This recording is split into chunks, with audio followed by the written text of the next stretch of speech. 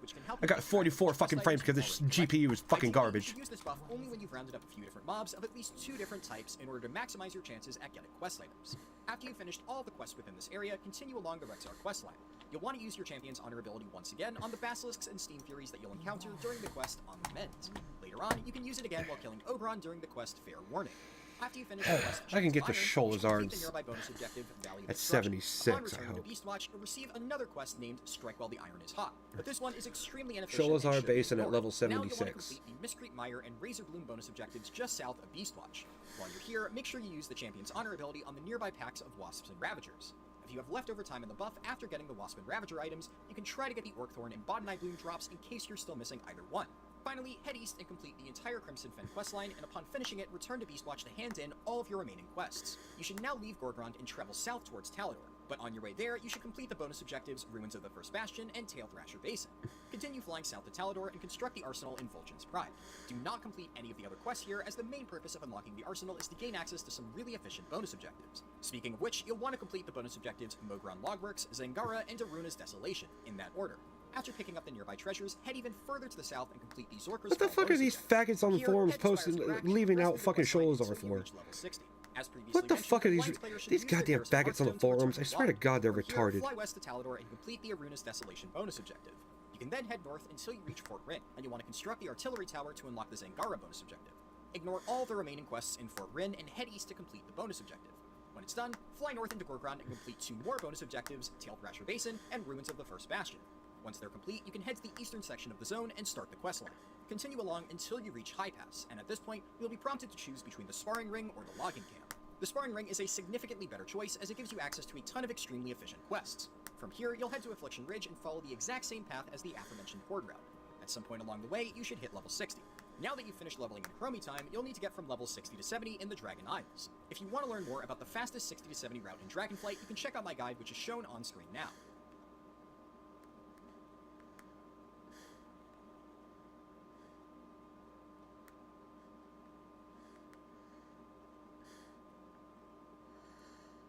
Okay, retard. The fucking video froze, so I don't give a fuck.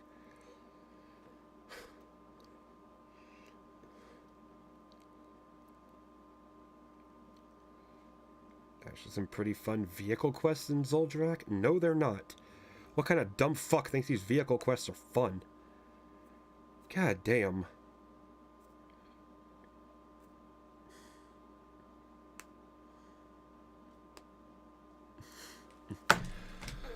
Whatever.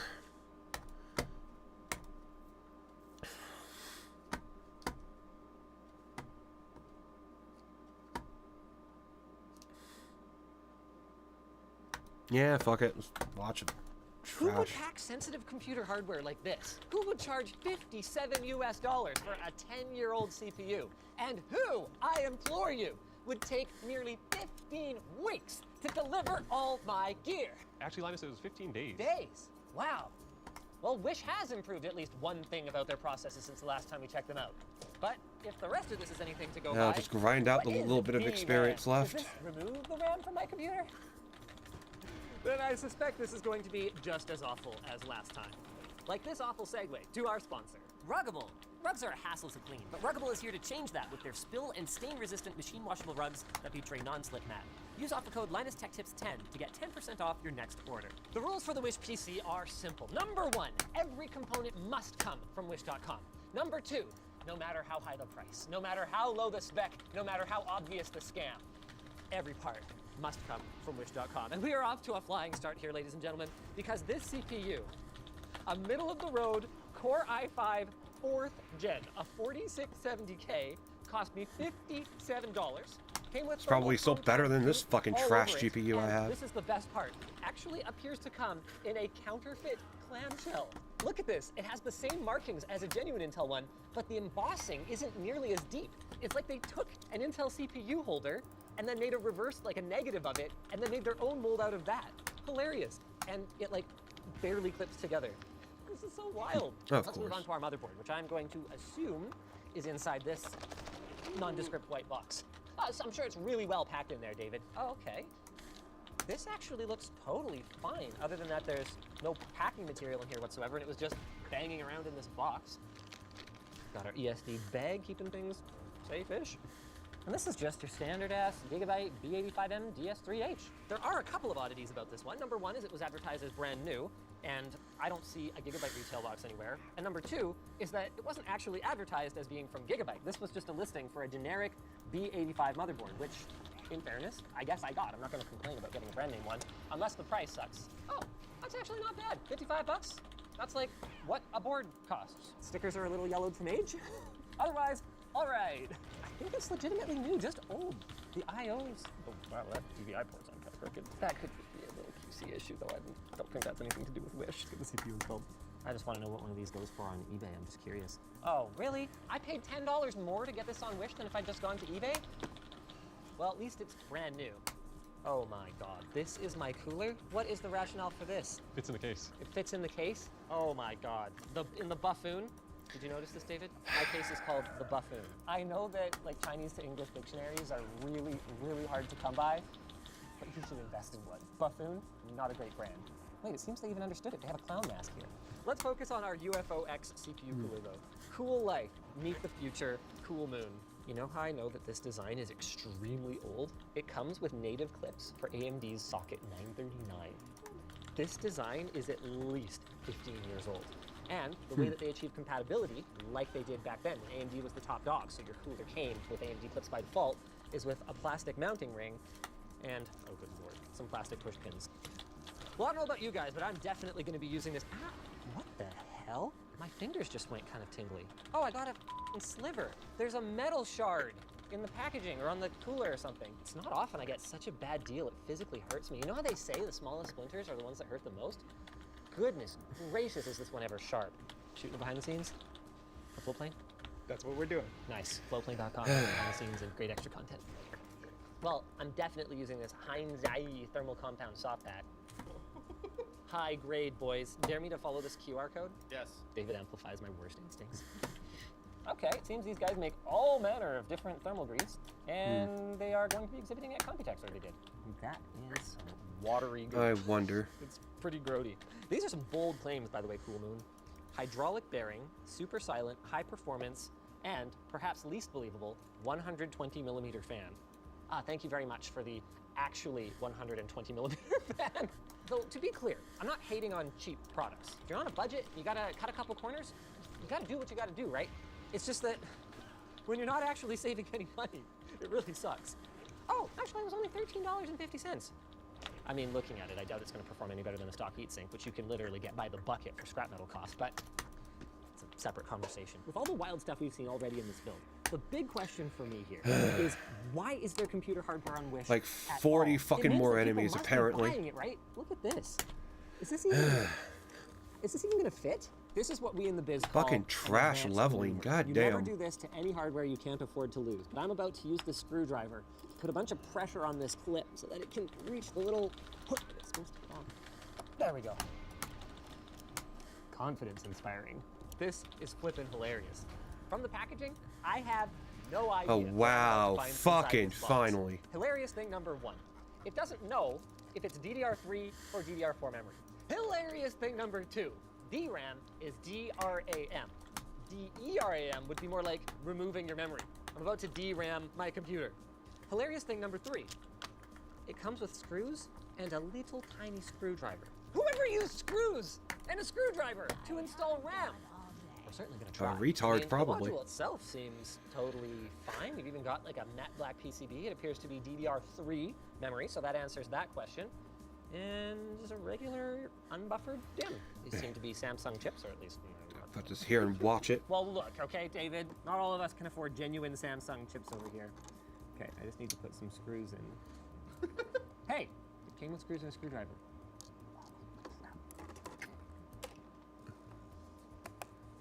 And I know what you're thinking. Mine is it was probably an accident. They didn't need to ship screws and a screwdriver with that thing. They did it twice! We ordered 2 sticks of memory. This one also comes.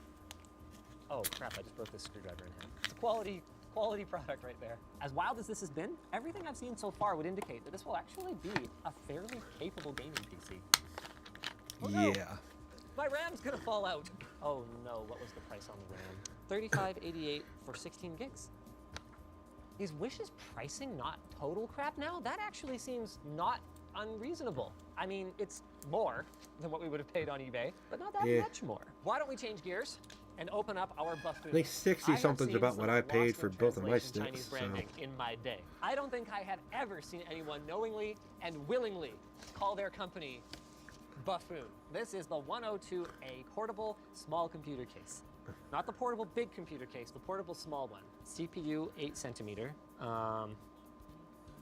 Maybe that indicates how much clearance there is off the motherboard to the side panel. Wow, this is going to be a really skinny case then. SFX power supply. Good lord, you really didn't give yourself a lot of options for the rest of the hardware with this thing. I'm surprised you even managed to find an SFX power supply on Wish. Some quality packing material right there. It served its purpose. The case got here in one piece. Yeah, this is a very skinny computer case. We can't even fit a full height GPU in here. How much did I pay for this mess? Where's the box? That is not good. That's in US dollars? I can get a Corsair for like 4,000 whatever airflow for that. Does this thing have an optical bay? Oh my god. I had to remove the 5¼ inch bay cover. Oh my god, it has an optical drive bay. I would like an optical drive, not a filtered intake. At least my motherboard came with an IO shield that almost definitely actually fits on it. Nice. And credit where it's due, unlike the cooler, all the sharp edges of this case appear to be folded over, so I shouldn't slice myself open on it. 5 stars. It didn't cut me. Honestly, manufacturing tolerances look pretty darn good on this thing. Every single standoff lines up perfectly. Before we screw this in though, you can see there's a power lead for our power supply because it's going to be mounted internally over in the front of the case over here, which is really weird.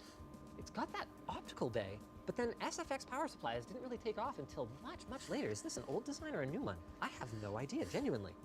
Oh, Scythe I've heard of. This isn't that bizarre. Hold on, am I missing something here? Oh no, they didn't just repurpose a Scythe box, did they? What's in here? These are not especially confidence-inspiring cables. Is this Why are they how fucking branding gay is supposed cables? to work? What? Jesus. Where in the world is that the standard? Hey, Andy! I would like to know if this is a thing that you're familiar with. No, not that I can tell. What is this?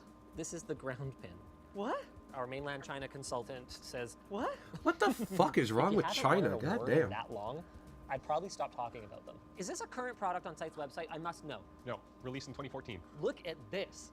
Of the 300 watt total capacity, only 192 watts are on the 12 volt rail. This thing is freaking designed for like Pentium 4 era systems. Wait, but it was made in 2022. God, it doesn't even have active PFC. Oh God, how much did I pay for it? I keep forgetting. $28. Still too much. Okay, all right. And the best we were able to do for, oh my God, I still overpaid. Crap. Yeah, a fake GPU. Stalls, I guess. Whoa! Hey, thanks, David. Good catch.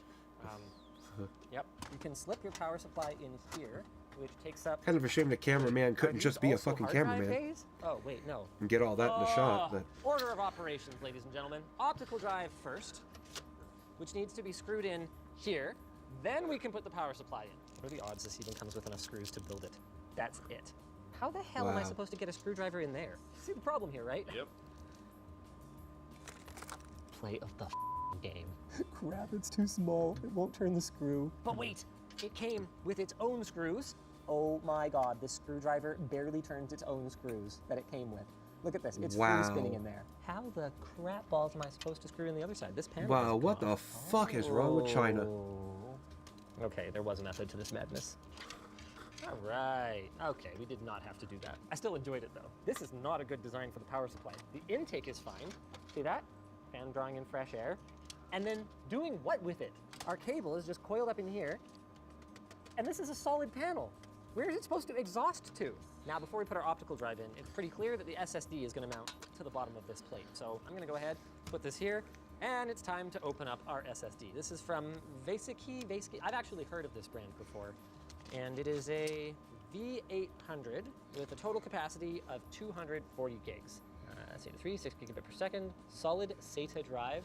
That's not what SSD stands for. Fun fact, this is not my first base key product. This is the same drive we bought last time for the Wish PC because evidently it's still the best deal. Let's open it up. No tools required, which is nice. Oh my god.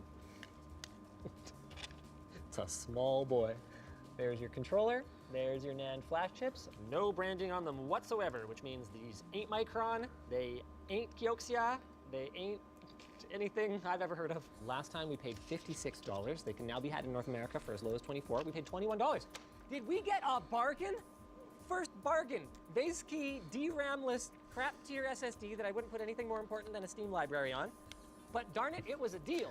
Any chance 240 gigs? What are you going to put on there? One game? The second that I installed it right above The the power fuck? supply that vents the hot air here, right next to the SSD. Brilliant, genius. I've Love taken it. If shits I paid bigger than more 240 $3 a piece gigabytes. For these, I got ripped. $4.95 for both. All right, rock on. We've got some HXS 80mm DC brushless fans with some really quality plastics here. Wow. Look at how like textured this plastic is. Jesus. I'm a little mad about the false It looks advertising fucking- it because looks we're supposed fake. to be 4-pin PWM controlled fans. Clearly, while they do use a 4-pin Molex connector, that's not how we would have interpreted it. So they're just going to run full speed all the time, but at $4.95, I guess I'm okay with it. Before I can decide how to install these, though, I want to take a look at my GPU because depending on finally. the kind of cooler that's on it, it could affect things. Who the hell is Kuro Toshiku graphics card? All I know now is that if I game, I need it. Oh, okay. Auto run driver, very nice. Comes with both a half height and full height bracket. Ooh. Move that over so I can Stylish watch it white here. PCB. I mean, it's a 1030. Stuttery as so fuck it's still. not going to have a particularly beefy cooler or anything. Nothing I like can that, fucking do but about it. there's no display port either. That's a bit of a drag. With my GPU probably needing all the help that it can get, I'm going to go ahead and I'm going to put an intake fan right here. Neither my fans nor my case came with screws, so I had to cheat. I shouldn't cheat, should I? I should only be allowed to use whatever we got from Wish.com. No, you should only cheat on your wife. Sure. There were some twist ties on my power supply cables. We're gonna run this through here. Yeah, look at that. Anti-vibration suspended mount. Nice, I've got another twist tie. All right, I'm doing it again. And this will be an exhaust. The motherboard install went well, but trying to hook it up, things are getting a little bit interesting. Because our power supply is so old and is designed for motherboards with 4-pin CPU power connectors, we're a few pins short of a load here. We're just gonna have 4 of them not populated. Should be fine, right? Fine, everyone? Yeah, great. Fine, good. And our 24-pin goes here. And my goodness, we are just about ready to fire this thing up, aren't we? It's a little bit of wishful thinking, I think. Wishful thinking, I get it. Hey! I do say so myself. That cable management, looking not too bad. But we've got a couple cables to add. One SATA cable for our SSD, and Really? a second SATA cable. Wait, where'd my screwdriver go? It couldn't just Wasn't be there a screwdriver shallow inside enough one of to these SATA fucking cable walk bits? through. Yeah, God damn. Oh, I was gonna laugh about how my SATA cable came with a screwdriver. Well, sorry, I went and wasted everyone's time then. Let's go ahead, just get these SATA cables installed. What a bummer. Thank Are you God. ready for the GPU now? Yeah. Oh yeah, I just gotta I bend guess this get rid of metal this out of the way. shit. Oop. Got it. Oh, awesome. Wait, how much did I pay for the GPU? No one cares. $58. Okay. The thing is, I actually buy the stuff for these builds. Wish doesn't send us review samples so that we can crap on them, believe it or not. And we all know that that's what's going to happen because, like, they don't carry anything good. Oh my gosh. I don't care about the bad GBs. I'm closing this thing up. Oh, I got a good feeling. This is far, far from the worst computer I've ever been. Chad. While our Nice. monitor isn't from Wish, the rest of our peripherals are. This, wow, What? quality. I Did that hate just this. slip out? I think I broke it. This keyboard, mouse, and headset set me back $35.10. That is very cheap, which is good. Oh, it's a Mac style one. Imagine being the Mac user who puts this in front of your Mac. One of the most fun things about this Mac/gaming combo was that it was basically a loot box. Yeah. There were 3 Open different those. images on the product page, and oh god, you had basically no idea which one you were gonna get. I guess I got the ow, damn it, it bit me. Oh, the mic's a little short. Oh, the front panel audio jacks are not labeled, so I'm gonna guess microphone. These even go in? Oh yeah, they do. And I love this mouse pad. It is much better than what you get on LTTstore.com. I really need to Style, nice drop stitched shit off in the edges, bank. Non-slip Fuck. natural rubber bottom. No, I would choose this. It's got a lion. Oh, this is not gonna reach. Fortunately, this doesn't weigh very much. Let's go. It's going on this side. Good job, computer. Okay. Wait, no, there is a third screwdriver. I knew it. Because there's a broken one. There was a screwdriver in with the SATA cable. Why? I don't know. You don't use a screwdriver to install a cable. It fell down. Moment of truth, David. You ready? Yeah, let's go. Whoa, look at that RGB. You can't control it, but they've actually got like 4 different LED colors in there, which is kind of cool. Oh, wow, the fans. The fans have red, green, and blue, and also orange. Where is it?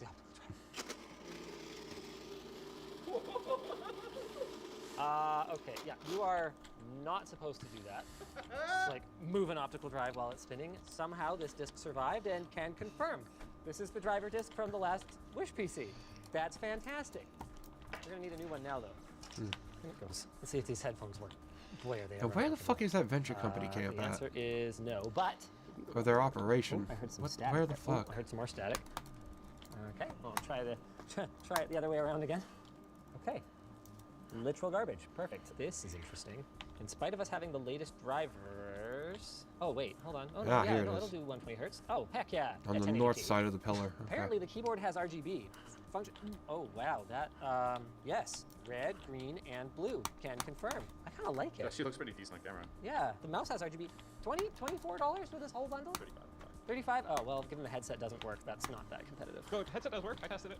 It doesn't work anymore. I'll try it in the rear I/O. Yep. By the way, this keyboard is exactly as awful as it looks. Maybe more. Oh man, I'm hearing a little bit of like. Not popping and really, he static. ran Yeah, off. they must have broken Pussy. one. That was not my fault. The thing just came out. I'm sorry. I just don't think these are worth the effort to try to repair. I mean, I can wear them just for decoration. Oh god, without the padding, they're even worse. Hey, we can get some, basic performance metrics here. We got hardware info. Our CPU is. What was Zen, that? hey. 40% usage downloading the game. Our RAM is running at its rated Me. 1600 megatransfers per second. Oh my god. I Let me get figured my out why our translator CPU going. usage is so low installing this game. The problem is that our SSD is Hey, good afternoon. horrible. Hey, It is 100% utilized downloading a game at 28, 30 megabytes a second.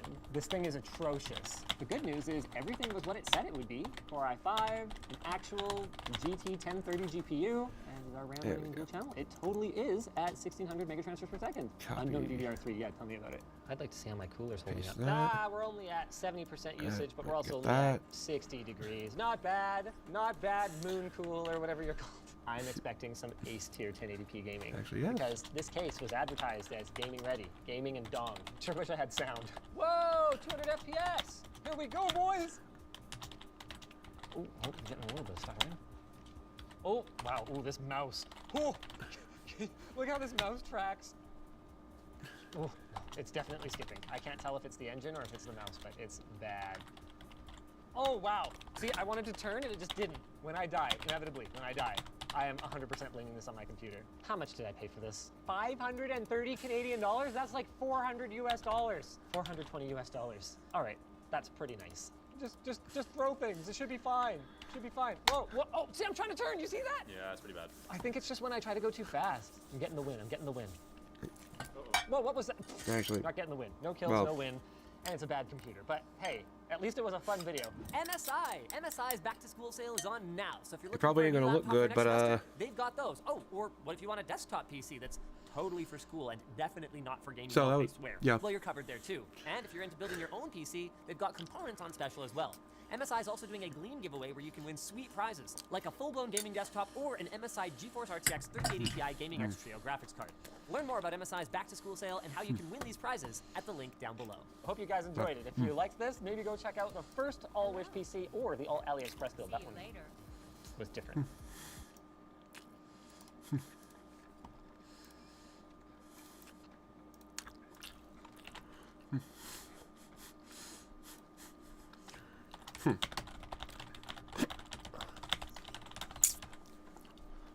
Oh. I'm gonna have to follow her. Fuck.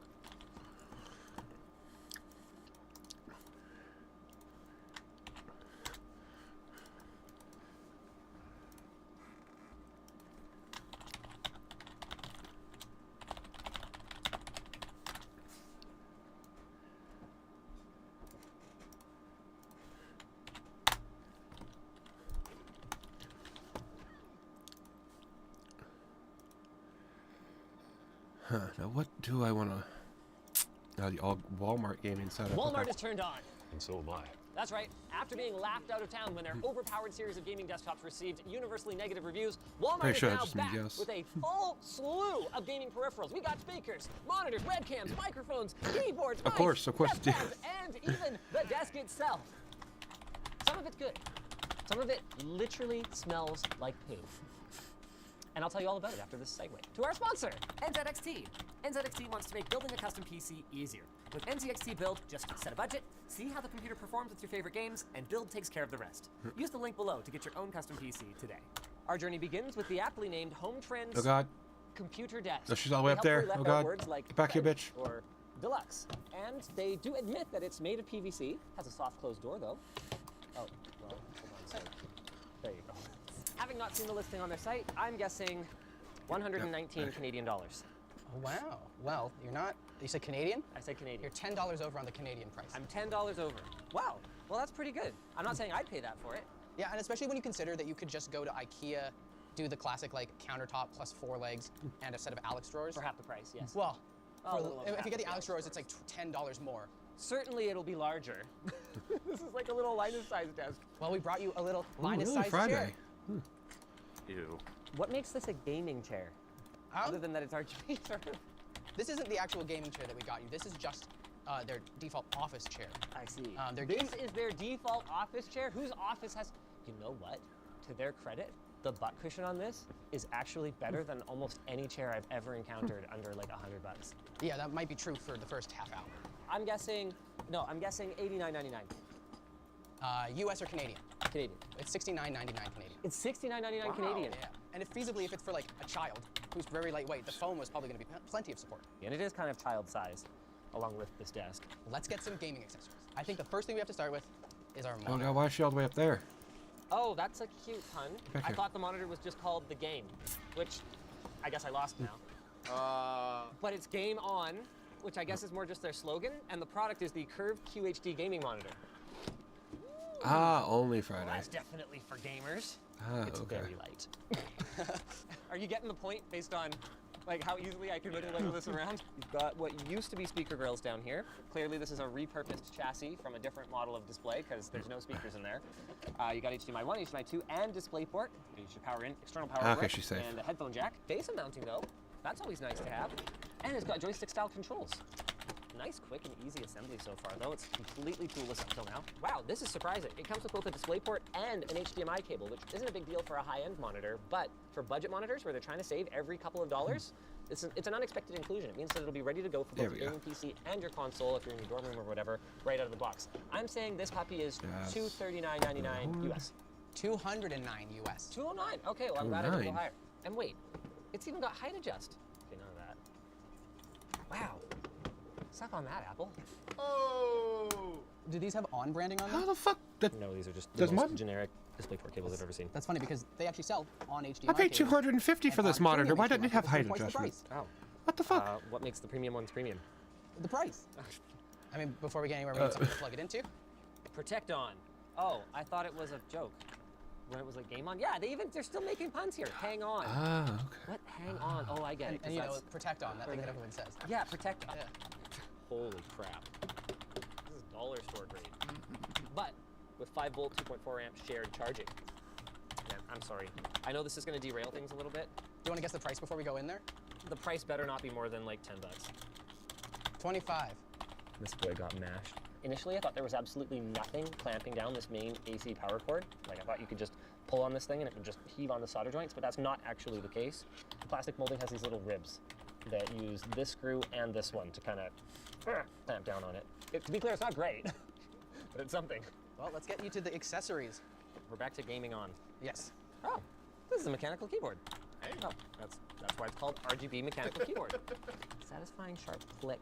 Well, I think satisfying and sharp is a little optimistic. Also, did they mention what kind of blue switches? No, they don't, but these are extremely twangy, cheap blue switches. Plastic base, but metal deck. Truly decent flex. Multiple cable channels, height adjust. I'd never buy it at this price because I recognize the legend on the keys and I know that you can get boards from this manufacturer for like 40 to 45 US dollars, but I'm gonna say this one is 60. $44.94. Really? Yeah. With the wrist rest and everything? All right. I just want to highlight, I was taking a look through the Quick Start guide, because I think Quick Start guides for things like keyboards are funny. Yeah. Here's a way that they cut some costs. You can download the software at their website. But do you think that they paid money to get onn.com? Oh. No, it's www.onn2.tech. Braided cable, storage for the dongle and the base. Okay. You got my attention, ONN. No, you're supposed to say you're turning me on. Color indicated DPI cycling, probably. Forward and back buttons on both sides. I really don't. Dexterous. I require too much time to If think. this is less than like $45, then I like it a lot. I don't think anybody can even read that anyway. Oh. What? Got Logitech beat. $36.88. What? Okay. Man, we've now done Monoprice, Amazon Basics, and I think AliExpress for gaming setups. I think And it's a level come to my head 78. What's right a now. 78 What are the Shadow flippin' Priest doing odds? here? Especially given their inauspicious start in the category. They haven't gone the Amazon route of trying to do everything. They have a lot of different stuff under the On brand, but they're not like trying to make 20 different versions of everything, which seems good. This could be for now, though. It could get much worse. They could end up sprawling and making a bunch of... Well, we haven't tried any of it yet. Yeah. Still plenty of time for it to be terrible. How much is the wired one? I would guess around the same price, given that it has very similar specs. Oh, it does have a different body type. Well, with all the savings they can make on shipping those lightweight mice, they come in at $24.88. Do you have the scale? Is the scale here? I don't think the lightweight mouse is light. 100 grams. And I'm even supporting the cable here. How much is the wireless one? 110. And it has a battery in it. And for context, the super light is 63 grams. Yeah. All right, see you later. We have much better boxes for our mouse pads, just want to say. LTTstore.com. Much higher quality packaging. Oh, God, it's RGB. Here's your micro B power input. All right. The top fabric is nothing special. This is a freebie grade mouse pad, but with RGB strapped to it. I would never pay this, but I'm assuming it's like $20. $16.88. Okay. If you want to stream. Surf on ring light webcam with autofocus, Okay, that's all I needed to 1440p kill. resolution, Oh, that's a mistake. and a built-in microphone. I think the built-in ring light is probably worth an extra $5, so I'm saying it's $20. The webcam with ring light comes to $29.94. Juice on, wireless charging lamp. Charging pad me wirelessly charges your that Qi-enabled up. device. LED charging indicator. Oh, okay. You can kind of position it wherever you want. I mean, I'm sure it's not high CRI or whatever, but like, if you just want a little LED lamp to, wow, really stays exactly where you put it. Very adjustable. What's CRI? CRI, I actually don't know what it stands for, but I know that, sorry? Color rendering index. Basically what it means is that the light outputs within a very narrow band of the visible spectrum. So you don't just have messy wavelengths that are not supposed to be there. Might not be super accurate because we do have filming light here, but like if we get really close, that's 82. That's actually not terrible, bad. actually. But the red channel is really bad. Right, okay. So if you're filming, don't buy this light. Does wireless charging work? Only one way to find out. Ugh. I'll do that. Yep, immediately. And for only $19.88. Not bad. Yeah, of course. We need some way to listen to audio. Yeah, because it sure isn't going to be through the empty speaker holes on our monitor. Break the silence. The days of lip reading on your PC are over. What? These better not be more than $25. The speakers with volume and bass control are $19. Nice! But I mean, wow. that's been a good trend, is that you've been overestimating most. Well, Of it's the more that I second just thought, like, with inflation. And there. You know, cheap, crappy But yeah. computer speakers were $20 You when I take was it a easy, kid. Zen. So I kind of thought, I well, will see you surely when I they've see gone you. up a little. Like, I haven't shopped for them since then, right? And now, for the pièce de résistance, And- the Walmart computer. What? It doesn't exist. They've been shamed out of existence. They don't make any computers anymore. Really? Yeah, there's no pre-builts. They don't even have laptops for sale anymore, just their tablets.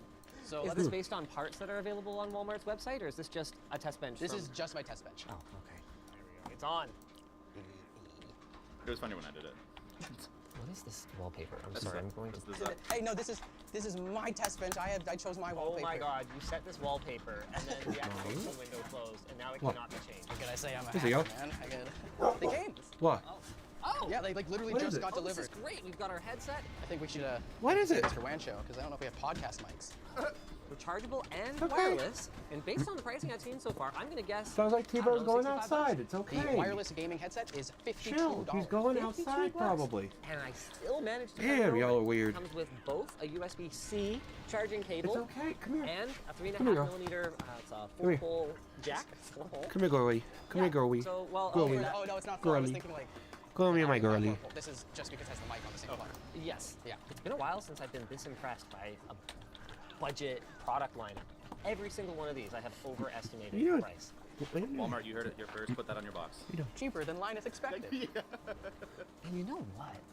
What y'all doing? Holy crap, this is not a TN panel. What? It's not a good non-TN panel. but Y'all gotta it's go not outside? TN. I'd say it's Y'all gotta go IPS pee? because you can really see that blue glow. Yeah, y'all It's wanna go off pee, go axis. outside? To be clear, that's not a bad Yeah. thing at all. Wait, onto Well, hold on. Wait, holy crap! It doesn't even load up a site. It Hold just on, let me, immediately starts downloading the setup software. Not sketchy. That is Hold on. absolutely terrifying. As an end user, I would not, if I wasn't making this video, I would not want to open me- any file that just automatically let me downloads when I visit a URL. let me get It this didn't one even- like, drop. look at this. I didn't even realize. it Wait was till I downloading find this something. damn Watch this. fucking engagement ring. It doesn't even change the page I'm on. Then I'll take y'all out once Professional I'm sound back in the quality. safety of the camp. Cardioid recording pattern, ideal for podcasts, vlogs, and voiceovers. Say it again. Testing, testing. Is this thing on? Damn it, they took the joke from us. This is one of those products where I have seen impressive, cheap cardioid desktop mics. So it's entirely possible this thing doesn't suck. That's not bad! Even with this light right behind me though. That is very usable for 30 bucks. Have you turned the ring light on? Huh. I have no idea how to turn the ring light. Probably It's isn't. just a little Okay. switch. Oh, what just happened? Is it touch? Oh, it's touch! It's up here. It's right. There's a label right there. Now let's try the ring light. It is- Underwhelming. It's like no brighter than your display. Oh, wow. Yeah, check this out, David. Oh, finally. Oh my We god. have below 0. For context, let's go ahead and measure one Okay, of our now where's studio the lights. engine? We're at 96, and you can see the biggest difference is this red channel here. That's really, really important it's in for the natural swamp to skin the tones east here. because of all the blood coursing behind our skin. So if you have a streaming light with absolutely no red channel output, it shouldn't be surprising that you look like a ghost, or at least I do. We forgot to record the audio, so let's do this again. We're gonna start with the microphone right on the webcam, and Wow. I was Horrible. supposed to play games like I'm a That's streamer Yanced right now the or Wizard something like level that. fucking. It's not working very well. We just applied a driver update Wow. from AMD, and the game is just, it's not working. So let's switch over to the Or headset Wizard mic, and I'll Yanced, give you whatever guys the fuck his an name audio is. sample from that. And yeah, it's crazy. Like I'm firing. I can't see anything. So let's just go back to the Windows desktop, and let's give the podcaster microphone That's a better. couple of different chances here. First, from its position right now under the monitor, Ooh. and then second, there we go. If you want to try and get it a little closer to your mouth in front of the Ooh. keyboard, and it's not the most ergonomic thing ever, but Walmart doesn't have an arm, so as a Walmart gamer, I guess I don't get an arm. Give it a chance to kind of sound a little richer. Why more didn't Walmart podcasty. sell I can't hear microphone any of this. arms? You What guys the are gonna have to fuck? be the judges. So it turns out these microphones are really spicy, and you need to turn them way down in Windows to get them not to clip like insanely. So here's one with them not clipping. Why This is the is it podcast microphone. spicy? It's placed right in front of me. And then here's some keystrokes in the background. You know, if I'm typing a message. And That ain't the here's only kind of audio strokes in the webcam, same background. deal, Keystrokes in the background. Let us know what you think. Hopefully, they sound a little bit better than when Linus did. Weird. You would think Linus would have the 13, 14-year-old technical know-how to know that you might have to just turn the mic down a little bit like that. But no, Like, he didn't. Would 13 or 14-year-old Huh. you want one of these? wait, what is this? This is what Where happens the when you fuck- search gaming chair on Walmart. It's been so Look, that's goddamn Rocker long Plate since I 2.0 played this Floor Rocker game. gaming chair. It's got two Where speakers and it is holds the this storage. dude Can't at? be worse than what I'm sitting on right now. He's in one of the trees Ew, here. it smells like a fart. Uh, oh my god. Smell it. Oh my god, it smells like actual horse. Like, It can't be that bad. Oh my god, no, David. it smells Here, it actually smells like poo. What is it? Why? What do they do? I don't know, but it smells really bad. I don't want to sit on the poo chair. Here's your audio input. They bought a chair that It smells runs like shit? on 5 volt, 1 amp power. What? I give you my personal Linus Tech Tips guarantee that these speakers sound as bad as they smell. I've heard enough. This thing sucks. Can we please return this one? yeah, it smells like we're I returning really this do not want to have this in the building, and I'm gonna say $75. one. 99. Fuck. No. Dude. There are 2.1 My versions friend that got come a on fucking pedestal, so you gaming can chair sit on a couch better with it, than and that, that's cheaper than 278. that. What the No. fuck? At No, fucking I'm not Best gonna Buy wait any too. longer to tell you about our sponsor. Thanks to Grammarly for sponsoring this video. Whether you're job hunting or just trying to get all your work done before heading out for vacation for this summer, Grammarly is here for you. Grammarly is an all-in-one Where the writing tool that helps fuck? you with grammar and spelling suggestions that help to the professionals save east? time. Simply Or- install so the it should free be up desktop here. app, log in, and start typing like normal. There's also Grammarly Mangled Premium, Grove, which or provides whatever more the fuck it in-depth is? feedback on your writing. A It's wild got advanced growth features to help you feel mangle? more confident in your writing and to save you even more time. Wild growth We recommend mangle. checking out What the the tone fuck? transformation and clarity suggestion tools to make your writing more compelling. They help you by rewording phrases to make you sound more confident and by removing unnecessary jargon to help you get your point across more clearly. A group of people here at LMG on our business team use Grammarly to help them make their workflow more efficient. It helps them save time proofreading important emails and documents as Grammarly helps them get it right the first time. So work smarter, not harder. Go to grammarly.com/LTT to sign up for a free account and get 20% off Grammarly Premium today. It has to be plugged into the power strip. That's a 3070 Ti. You got a $45,000 warranty, dude. Yeah, exactly. Okay. I'm gonna get so many 3070 Ti's if this thing blows up. I've always wondered why people here ask he's so much finally for out. dead hardware on eBay and stuff. I guess Yeah, insurance. you fraud should could be. easy. Just put it in your house burns down, so you just find a Saturday. bunch of computer hardware, put it in a fire, huck it in there.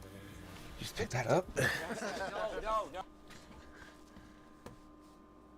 Man. What kind of shit can I watch?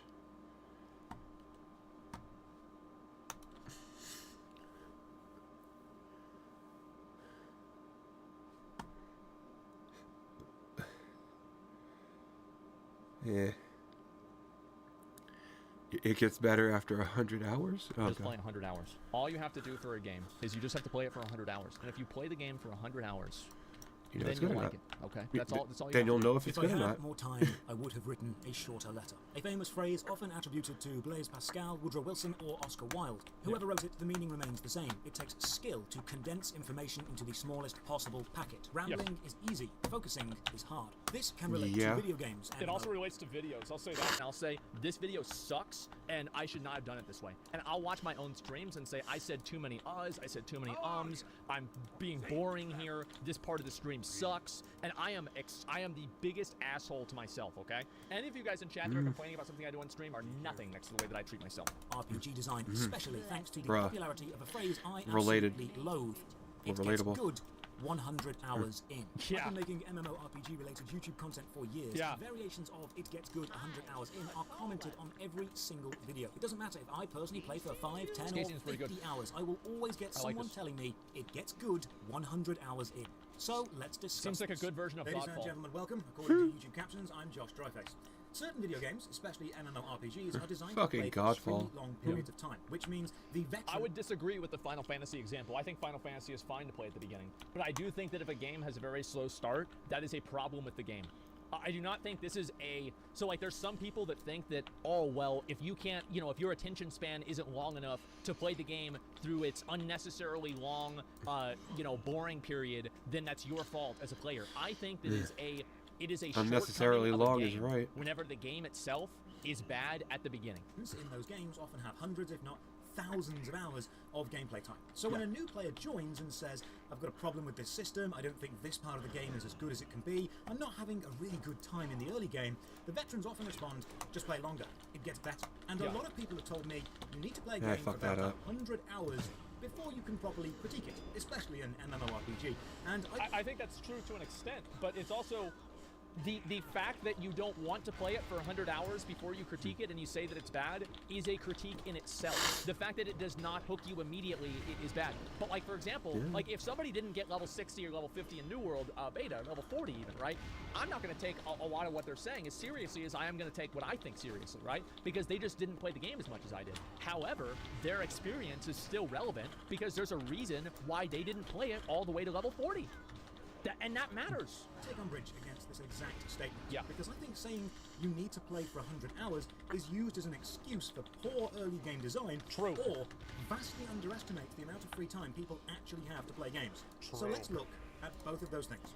We're Before we losers. begin, consider dropping a like on the video, subbing to the channel for more MMO stuff, or ringing the bell so you get all the future notifications. As usual, a massive thank you to all the supporters on Patreon and crazy, Twitch he's got who some keep money the now. channel Oh, going. shit. More on this at the end. For now, let's begin. There are 3 main areas I want to cover to explain why the It That's Gets good. Good 100 Okay, I think hours he's in over argument is a here. terrible position for a game to be in and actively makes Let's your go game over worse. there. Yeah. First, the amount of time the average gamer has available to game. Second, the importance of the new player experience, specifically the first 2 hours. And finally, the Yeah. implication this has for your narrative focus or lack of for your game's writing. First up, I quit Skyrim on the wagon ride.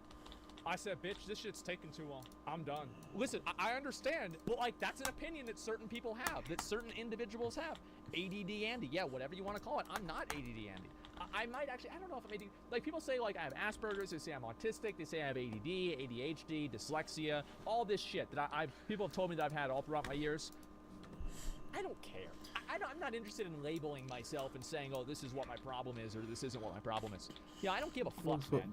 With the average gamer. Several of Now, your when I say problems average is, gamer, but who do you picture? I What try not lifestyle do they have? And most importantly, how long do you think an average gamer plays games for? 4 Multiple hours studies have every been conducted over the pandemic, a perfect time to study gamers when we're all staying inside gaming. And the state of online gaming is interesting. Reported on by Tech Republic, it was found out the average gamer plays games for 8 hours and 27 minutes a week. That's just a week? Nah, it's gotta count. That's gotta be Candy Crush phone moms. That's Yeah. got nah, bro. Because like, bullshit. everybody that I know, whenever we game, man, we go 8 hours a day minimum. 8 hours a day, fucking minimum. What do you mean? over 1 hour and 10 minutes a day. The average gamer is also a mid-30s professional male and has on average 3 children. Now when I want to say also mid-30s That's professional pathetic. male, big fucking surprise that all these games have microtransactions because these dudes are making money. If you're in your mid-30s, you're probably like 2 or 3 positions into your career. Like you're making fucking money. And yeah, you got 3 kids? I mean, yeah, actually, never mind. Maybe it doesn't matter if you're making money. You're spending money too.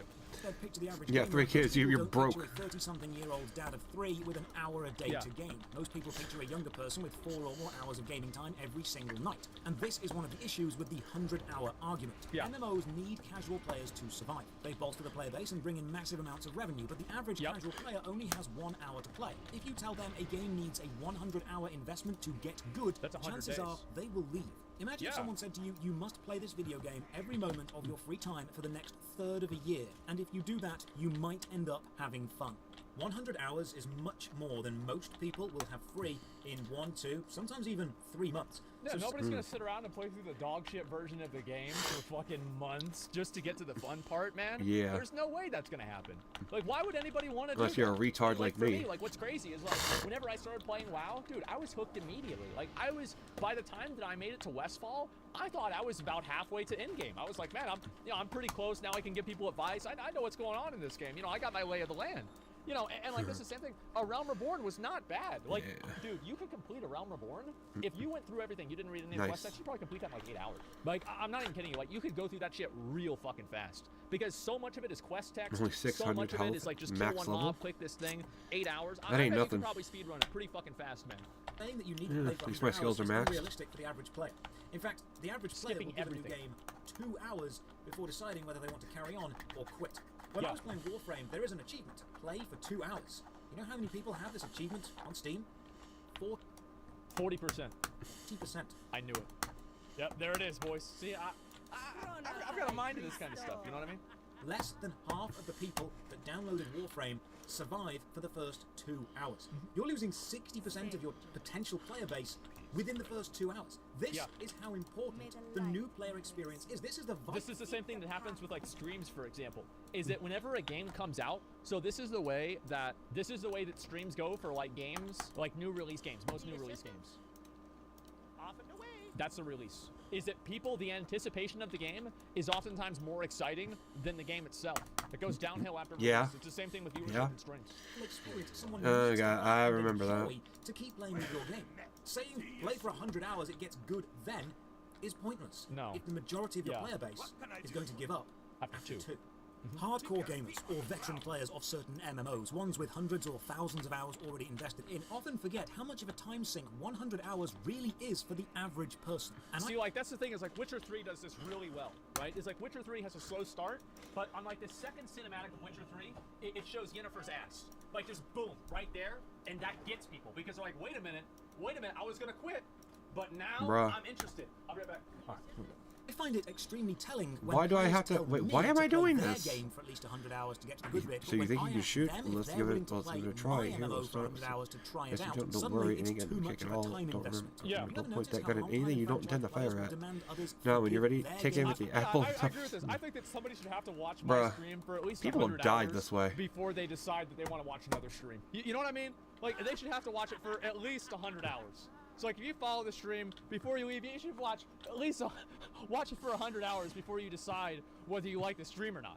early design and insist it's worth pushing through, but then they're not willing to push through the early design Why is of he just... others. If you have time invested into a game and you insist others do the same, but when you try to invest time into another game, you realize you're not enjoying it early on and consider quitting within the first 2 hours, that's how new people feel coming to your game. Many game companies refuse to invest in or update the new player experience because that's not the part that they think makes money. The big spenders are the long-time players, the higher levels, but those companies often those are the super whales that you just get to harpoon Okay, every day. Oh It's wow, like the apple is not super even whales, attached to his like, head. they could, dude, they take harpoons It's just... and it makes them stronger.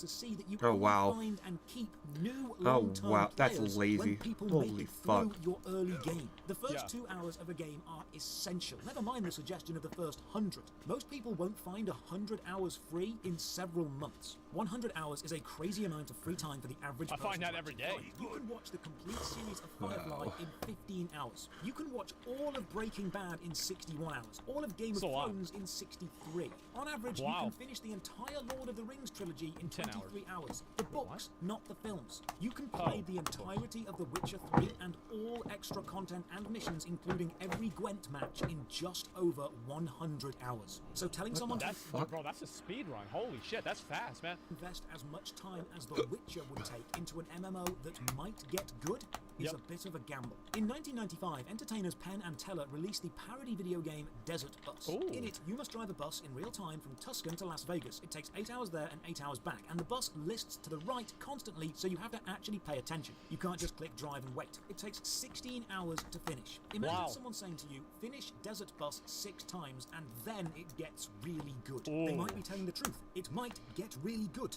but are you going to actually want to invest all of that time to get to the good bit? Or are you going to go and do something that's good right now? away?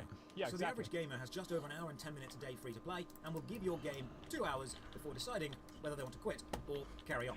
And you're saying the game needs at least 100 hours. You've lost players far before you get to the 100 hour mark. Yeah. But let's ask another question. If the game does indeed get good after 100 hours, why? Why do you need 100 hours for the game to get good? What is it doing after the 100 hour mark that it can't be doing before? You should stream the bus game. When a player says it gets good, they mean it changes. And there's only really 3 ways it can change to affect the enjoyment factor. Either it takes the systems it already has and refines them to such a degree that all the mechanical aspects suddenly make sense and are more enjoyable to use, or it changes everything about the systems and the changes for the better, or it sets up 100 hours worth of context and backstory and now things make sense and the story gets good. All of these have their issues. If your game takes 100 hours for the mechanics in it to become refined and enjoyable enough to be engaging and fun, then why I think a great game that scales up very well is Valheim. I think Valheim scales up incredibly well, and it keeps people engaged throughout the entire time. I think Rust is another one. There's plenty of other games like this too, and this isn't like, again, this isn't like a instant gratification or whatever. Absolutely, Valheim's dead. Well, so is Dark Souls 1 is dead too. How many people are replaying Dark Souls 1? Basically fucking nobody. And the reason for that is because it's a single-player game that has an endpoint. That's just the way it goes. More people than are playing fucking Lost Ark. Are you actively choosing to keep the opening 100 hours, which you have admitted are subpar? Why on earth would you more people playing Diablo Immortal through the worst part of your game first before letting them get to the good part? A game isn't a job, and the majority of your player base will not want to treat your game as a second job. Absolutely. It's not a trial you must pass. It's a recreational hobby. If you, as a game designer, have a 100-hour-long game, but only the final 2 hours are as good as you can make them and as fun as they can be, then what you have is a 2-hour-long game with 98 hours of intro crap. It's just like my stream. And so, yeah, anyway, I feel like I think kind of, this is kind of what happened with like Game of Thrones, where they went like 0 to 60 at like, you know, season 8. And then like another show that did this was like Carnival Row, if you guys watched that. Oh, God. I feel like the plot went from like 2 miles an hour or 5 miles an hour to 60 miles an hour in like the last 2 and really the last 1 episode. And I couldn't even make it that far. Pacing. And like, yeah, you hit that big fucking, that massive climax at the end, absolutely. But I do think that it would be better if it didn't happen all at the same time. I think that there are many games that have those moments throughout the game that feel good. Like Valheim is an example of this, where you fight the deer you fight the deer very, very early on. And you fight Elder pretty early on as well. And it's really between like Bone Mass and Moder where things really take a long more time. And I also want to say that some people are saying that Valheim is not dead or Valheim is dead. Valheim will always have finite content that people will lose interest in very quickly until they actually develop real support for modders. Modding is how Valheim will live forever. excess off and place quality over quantity. could. MMOs know the early game can suck, which is Yeah. why they sell boosts. And people get angry at people when they buy boosts. But consider Yeah. this. Let's redirect your anger toward the game design and not the players. Absolutely. Because when Yes. long-term players discover new players have the ability to pay to boost through the content, they often get angry. But why? Why anger? Why annoyance? Is it because you feel the playing of the game is a rite of passage, a trial that you completed and therefore others must as well? Because if the early game was legitimately fun and enjoyable and great for you and someone boosts through it, you should feel sorry for them. They missed out on a great experience. You have good memories of it and they don't. What a shame. If the early game is indeed terrible and they boosted and you get annoyed that you had to slog through it and they didn't, that's really That means the malicious. game You're sucks. admitting the game design is bad but see enduring it as some sort of badge of honor. If the early game... Yeah, this is one of the worst things that gamers have convinced themselves into. Gamers have convinced themselves that being able to overcome bad game mechanics means that it's a good game. And I think this is like a really good example of this is Dark Souls 2. People are like, oh, well, you know, Dark Souls 2 is too hard for people and, you know, it's too complex, etc. No, it's just trash. It's just, it sucks. That's all. It's like nobody wants, they don't want to play that. Like, it's just fucking stupid. 8-directional like movement. PoE has things like that Fuck too. that. I think many games do. Being able to overcome bad game mechanics does not make them good game mechanics. It just makes them things that you can circumvent or things that you can overcome based off of a certain amount of trial and error. Play isn't good, then you should be lobbying for it to be improved, not forcing other new players to go through it so their suffering matches yours and you feel it's vindicated. ridiculous. If suffering through the early game crap is a rite of passage for your game's community, don't be surprised when that community doesn't grow and new players quit. The other potential of a game getting good after 100 hours is because the gameplay changes to a new style or what you're doing in the game switches dramatically. This happens in Terra when your class goes through the awakening and the gameplay of that class becomes vastly different. PoE so has this, but it's not that much all different. your training and muscle memory up to this point is now basically useless. If Get your game enhanced does this, crit rate with why? judgments? If you have a game design switch for that 5 many players will so it's argue is basically objectively one better, then bring that that's forward 3 so seconds the I new will player have gets a like taste of it enhanced. from the very start. That's useful. I'm not saying you need to thrust a new player into a chaotic, overwhelming mess of the system from day one. I'm saying if you have decided your advanced players get to experience something awesome, then your new players should be working toward that from the start, not experiencing an inferior system for the first 100 hours. And finally, the idea that hundreds of hours worth of setup is needed for a payoff, such as context or characterization or world building. Skilled world building or emotional setups can be woven into the fabric of gameplay, the audio or the visual mediums, the voiceover lines, or the gameplay itself. If you need I think that was a big criticism of the post-Realm Reborn content, is that it took so long to develop the plot that finally happened in like the final cutscenes. Is that people were just like, oh my god, like how long is this gonna take? What is this? Like it's just taking forever. And like I personally, as I said, I didn't really give a shit about it because I'm just so used to playing you know, things that take forever. But I do want to say that I can understand that absolutely. Yeah, too much filler. And they actually even reduced the amount of it too. Hours worth of setup for a payoff? It needs to be the greatest payoff in all of gaming, because you are literally taking more time to set your story up than Breaking Bad takes to tell its entire story. Yeah, it's Otherwise, ridiculous. you need to trim down. And as the quote at the start mentioned, take more time to write a shorter letter. So the next time you tell someone it gets good after 100 hours, please remember, if you actually want to attract new players to your game or convince new people to play it, this is a terrible thing to say. You are not... If you, if a game gets better in, like, over time, right, it's one thing, right? But if it gets better after 20 hours or 50 hours or 100 hours, that's a problem with the game. Yeah, it's just a problem with the game.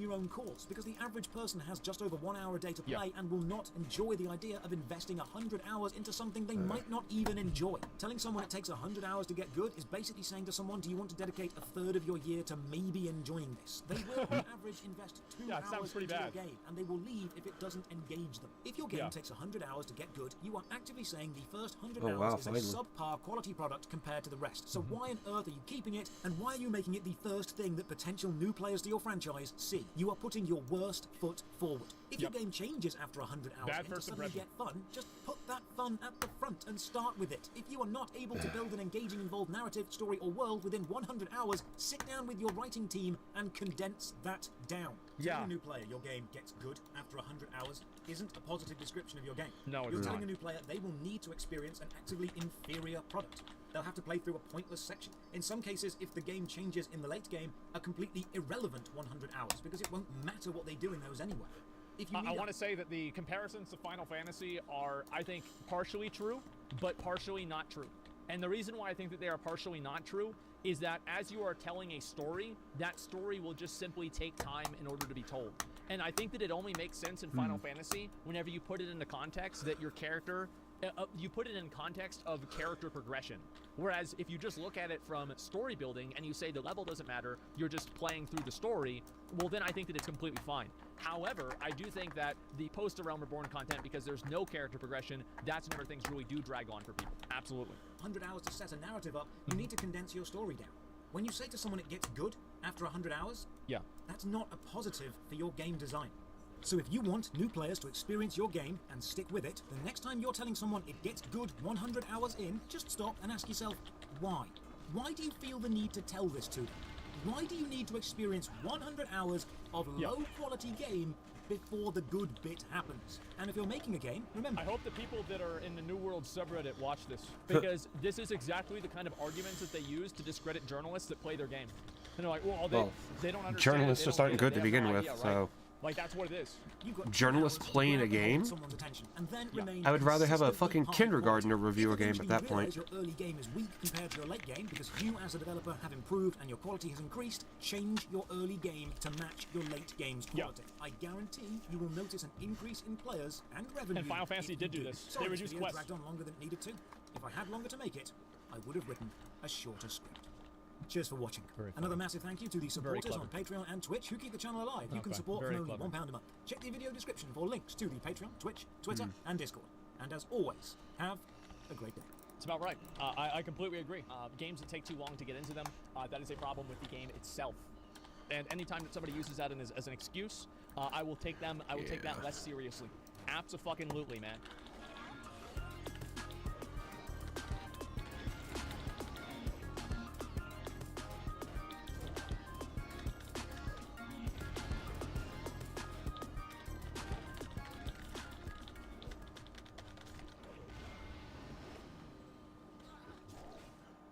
Okay, good.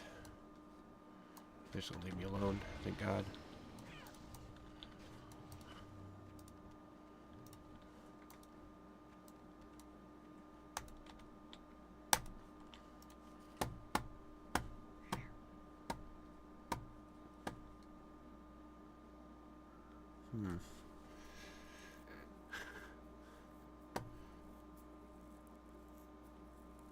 What good shit is there to vouch? Actually, wasn't there a fucking 20-hour Skyrim review? Yeah, I could watch that real quick. Only 9 hours? Fuck yeah.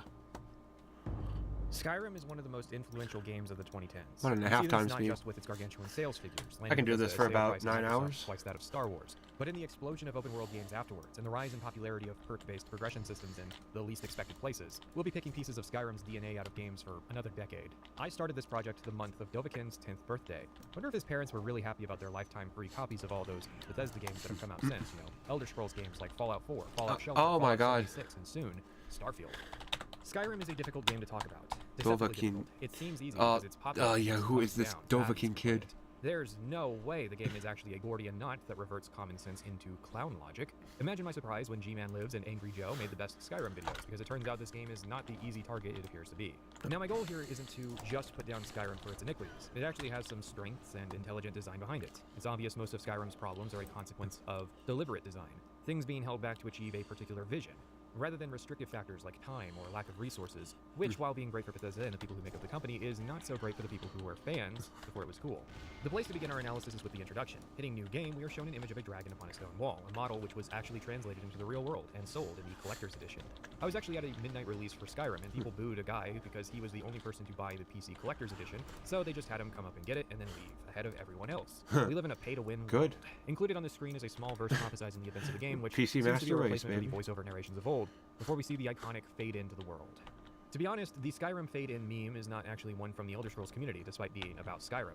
It's simply the first moments of an iconic and well-known game. The meme could have easily been about Half-Life 1's very similar intro, had it been nearly as popular with non-traditional gamers. We are greeted by a man who is beaming a massive smile at us before he begins to preach to us information about the setting and our current situation. I have to say, I hate preachers. That is not a statement of hostility towards religious groups that use that term. I've known many academics, corporate workers, and entertainers who were also preachers. Rather, I dislike the idea of a person who only wants to step up to a podium and dictate their ideas to a captive audience, without being willing to entertain a reply. I'm rather a big fan of dialogue, of options and engagement being presented to the audience. I say all that as an explanation of my decision to begin these videos with discussion.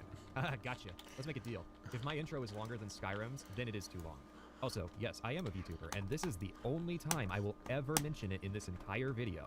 Rather than simply jumping straight to the sermon as is common, normally I wouldn't even take time to that was a Morrowind. Also, yes, I am a VTuber, and Morrowind this is the fucking only time VTubers? I will ever mention it in this entire video. Bro, Rather than simply jumping straight to the sermon I as need is to get common, that fat normally I dwarf as wouldn't a even take VTuber time model. to Holy explain the explanation. It seems intuitive that if you click on a video that is 8, 12, or 20 hours long, that you would not be bothered by 4 to 6 minutes of meta discussion. Unfortunately, I was wrong about this, hence this very brief section. My introductions are sometimes described as strawmanning or whining. I didn't understand that perspective until I saw pretty much every major Skyrim video ever made, which as a general rule are typically made by preachers. There seems to be a belief that this is not a valid part of the video, that the video doesn't begin until this discussion is over. While I'm going to be talking 100% about Skyrim within a couple minutes, the truth is, you're already watching the video. I have been in the Elder Scrolls community for more than half of my life. I've had a couple of conversations about the games over the years. I've heard pretty much every argument ever made, and it is rare that someone offers a truly fresh perspective, simply due to the lack of new content. My original intention with the introduction was simply to inform people about many arguments I had heard before in these discussions. If I strawman an argument about fast travel, that is because I have heard it before. Instead of having to hear it again, I simply respond to it. That way, if you genuinely believe in that argument, you have the opportunity to hear my response to it. It's a straw man, but the thing about straw men is that they do still serve a purpose. They stop birds from eating crops. Yeah. Not only that, but as the primary person responsible for reading the comments, I can say that my philosophy has largely been successful. Plus, I pointed out that Fallout 3 required a patch to run in the Oblivion video's introduction, and a month later, Bethesda randomly decided to fix that issue. Would that have ever happened without the introduction? Maybe. Probably, but I'm still going to take credit. To give an example, in the Morrowind video, I takes more than a month to do a patch like that. Convenient by explaining in the story how tension in a fight could be created when physical travel time is a factor in decision making. I chose that argument because it's often made, and I guess that if I did not address that point, then many people would make it again, despite me already knowing it. Instead of having to hear about how fast travel is convenient, I instead heard a less common argument. That fast travel is necessary because some players do not have the real-world time to spend traveling in a video game.